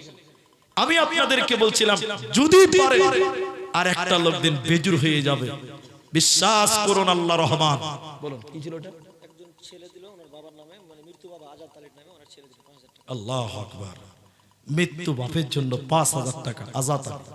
আল্লাহ তুমি তার আব্বার জীবনের গুনাহ খাতাকে মার্জনা করো, বলুন আল্লাহুম্মা আমিন। আল্লাহুম্মা গফির লাহু ওয়ারহামহু ওয়া সাব্বিতহু, আল্লাহুম্মা সাল্লি আলাইহি, আল্লাহুম্মা বারিক আলাইহি। আল্লাহ বাপের জন্য দিয়েছে মাওলা, এই দানের বদৌলতে বাপের জীবনের গুনাহ খাতা তুমি maaf করে দাও, বলুন আল্লাহুম্মা আমিন। তাইলে ভাই 3 জন চেয়েছিলাম 5000 টাকা। এখানে অনেক যুবক ছেলে ভাবছেন দেব কি দিব না, দেব কি দিব না। মাটি কবর বড় সত্য জায়গা, সেই জায়গার জন্য আমি চেয়েছিলাম 3 জন। আমি আপনাদের কাছ থেকে পেলাম 2 জন, স্টেজের মাধ্যম থেকে পেলাম 1 জন, 3 জন পূরণ হলো। যাক আলহামদুলিল্লাহ। আমি দুঃখিত নই, আমি নারাজ নই, রাজি। কিন্তু যদি কেউ পারেন আমার এই 3 জনটা পূরণ করবেন আপনাদের থেকে, স্টেজ থেকে নয়। আরেকটা লোক যদি আপনারা হাত তুলতেন আমি অনেক খুশি হতাম। শুধু আমি নয়, আল্লাহ খুশি হতেন। আল্লাহ আপনাদের সঠিক পথের পথিক করান, বলুন আল্লাহুম্মা আমিন। এবার বলি, যদি 5000 টাকা না পারেন তাহলে 2 জন বন্ধু দেন, 2500 করে 5000 হবে।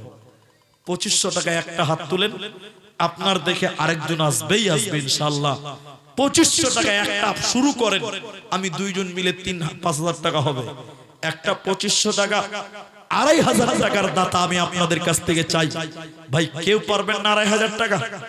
আল্লাহর বান্দা কবরের জন্য, কবরের জায়গার জন্য 2500 টাকা একটা লোক বলেন। আল্লাহর নবী বলছেন একজন যদি ভালো কাজ শুরু করে ওর দেখে যদি আর কেউ করে আপনি তার কাছ থেকেও নেকি পাবেন, বলুন সুবহানাল্লাহ। তাই আপনাদেরকে বলি যদি পারেন তো আপনাদের 2500 টাকার একটা করে আবেদন করলাম। 2 জন মানুষ আমি নিতে চাই, যে 2 জন মিলে 5000 টাকা হয়ে যেত। মা বোন আপনারা যারা আছেন মেয়েদের প্যান্ডেলে কারা যাবে, তাদের দায়িত্ব যারা আছে তারা ঢাকেন, গামছা নিয়ে ওঠেন। আর এখানে আচ্ছা, মজিদুল্লাহ মন্ডল তিনি ৫,০০০ টাকা দিয়েছেন, নামগুলো দিয়েছিলেন। আরজাবুল ইসলাম তো তিনি দিয়েছেন ৫,০০০ টাকা। আর আব্দুস সামাদ মাস্টার তিনি দিয়েছেন ৩,০০০ টাকা। আচ্ছা, নজিবুর রহমান তিনি দিয়েছেন ২,০০০ টাকা। আচ্ছা, সাফাতুল্লাহ তিনি দিয়েছেন ১,০০০ টাকা। সানারুল হক তিনি দিয়েছেন ৫০০ টাকা। আল্লাহ তুমি তাদের দানকে কবুল ও মঞ্জুর করো, বলুন আল্লাহুম্মা আমিন। মোহাম্মদ সিরাজউদ্দিন নূরপুর থেকে ৫,০০০ টাকা। একবার তাকবীর দেন, নারায়ে তাকবীর। আল্লাহ যারা যে নিয়তে দান করলেন, আল্লাহ তুমি তাদের নেক উদ্দেশ্য পূরণ করো, বলুন আল্লাহুম্মা আমিন। আমি আপনাদেরকে কষ্ট দিতে চাইনি, আপনারা কিছু দান দিলেন। এবার আপনারা যারা আছেন ভাই উঠবেন না। কোনটা জাহাঙ্গীর আলম? ওই যে জাহাঙ্গীর কোনটা দেখি আপনি একটু বসে আছেন। আপনি ২৫০০ টাকা জাহাঙ্গীর আলম আমার আবদার রেখেছেন, নারায়ে তাকবীর। আল্লাহ তুমি তাকে সম্মানে সম্মানিত করো, আল্লাহ তুমি তার দান কবুল করো, বলুন আল্লাহুম্মা আমিন। ২৫০০ টাকা স্টেজ থেকে হলো, আপনাদের থেকে একটা পাবো না গো। ইনি দিবেন ২৫০০ টাকা। কি নাম আপনার? আব্দুল লতিফ। আচ্ছা, উনার জামাই ৫,০০০ টাকা দিলেন। দেখেন, জামাই শ্বশুরকে কিন্তু ওভারটেক করে দিয়েছে। শ্বশুর দিলেন ২৫০০, জামাই দিলেন ৫,০০০। একবার জোরে বলুন, শ্বশুর নারায়ে তাকবীর। হ্যাঁ, তুমসে মে কম নেহি হো। আমি তোর চেয়ে কম কিসে নাকি? ৫ হয়ে গেল। তাইলে আলহামদুলিল্লাহ, তাহলে উনি যদি ৫ দেয় তাহলে ৫,০০০ ৫ জন হয়ে গেছে। একবার বলুন আলহামদুলিল্লাহ। তা আমি আপনাদের ২৫০০ টাকা একজন পেলাম, আর একটা আবেদন রেখে দিলাম, যদি কেউ পারে তাহলে ২ জন ২৫০০ চেয়েছিলাম, ওটা পূরণ হবে আলহামদুলিল্লাহ। এরপরও আমি শুকরিয়া আদায় করছি। ভাই উঠিয়েন না, আমি দোয়া করব আপনাদের জন্য। ১,০০০ টাকা দিবেন, যদি কেউ পারেন ১,০০০ টাকা, ১,০০০ টাকা একদম তাড়াতাড়ি উঠে আসেন, সময়ের অভাব। আমি দোয়া করব। ১,০০০ টাকা দেনেওয়ালা কোন আল্লাহর বান্দা আছেন? ১,০০০ টাকা দিবেন, মাত্র ১,০০০ টাকা। কবরের জন্য ১,০০০ টাকা পারবেন না? ও কবর আপনি ১,০০০, আলহামদুলিল্লাহ একটা হলো ১,০০০। ১,০০০ টাকা দেনেওয়ালা আপনাদের ভিতরে কেউ নাই ভাই? আল্লাহু আকবার। আল্লাহর রাস্তায় ১,০০০ টাকা কবরের জন্য। মেজো দিদি দিয়েছে ১,০০০ টাকা। আর প্রথমে ওই আব্দুল জব্বার ১,০০০ বেনামে নিয়ে এসেছিল, তাহলে দুজন আর একজন, তিনজন। বরকত আলী ৫,০০০ টাকা, ৬ নাম্বার হলো, নারায়ে তাকবীর। ৬ জন ৫,০০০ টাকা হলো। বরকত আলী ৫, ৬ নাম্বার হয়েছে। ১,০০০ টাকা। কি নাম আপনার? মুনতাজ আলী ১,০০০ টাকা লেখেন। ১,০০৪ জন হলো। আর একটা লোক বলেন ১,০০০ টাকা। মা বোন, লক্ষ্মীর ভান্ডার মমতা দিয়েছে আপনাদেরকে। ১,০০০ টাকা কেউ পারবেন না মেয়েদের থেকে? আল্লাহু আকবার। দেন, তাড়াতাড়ি দেন ভাই, দোয়া করব। চলে যাবেন না, দান করছেন বসেন, আপনি দান দিবেন, আমি দোয়া দিব, দোয়াটা নিয়ে যাবেন। ১,০০০ টাকা। হ্যাঁ, ওটা বলবো।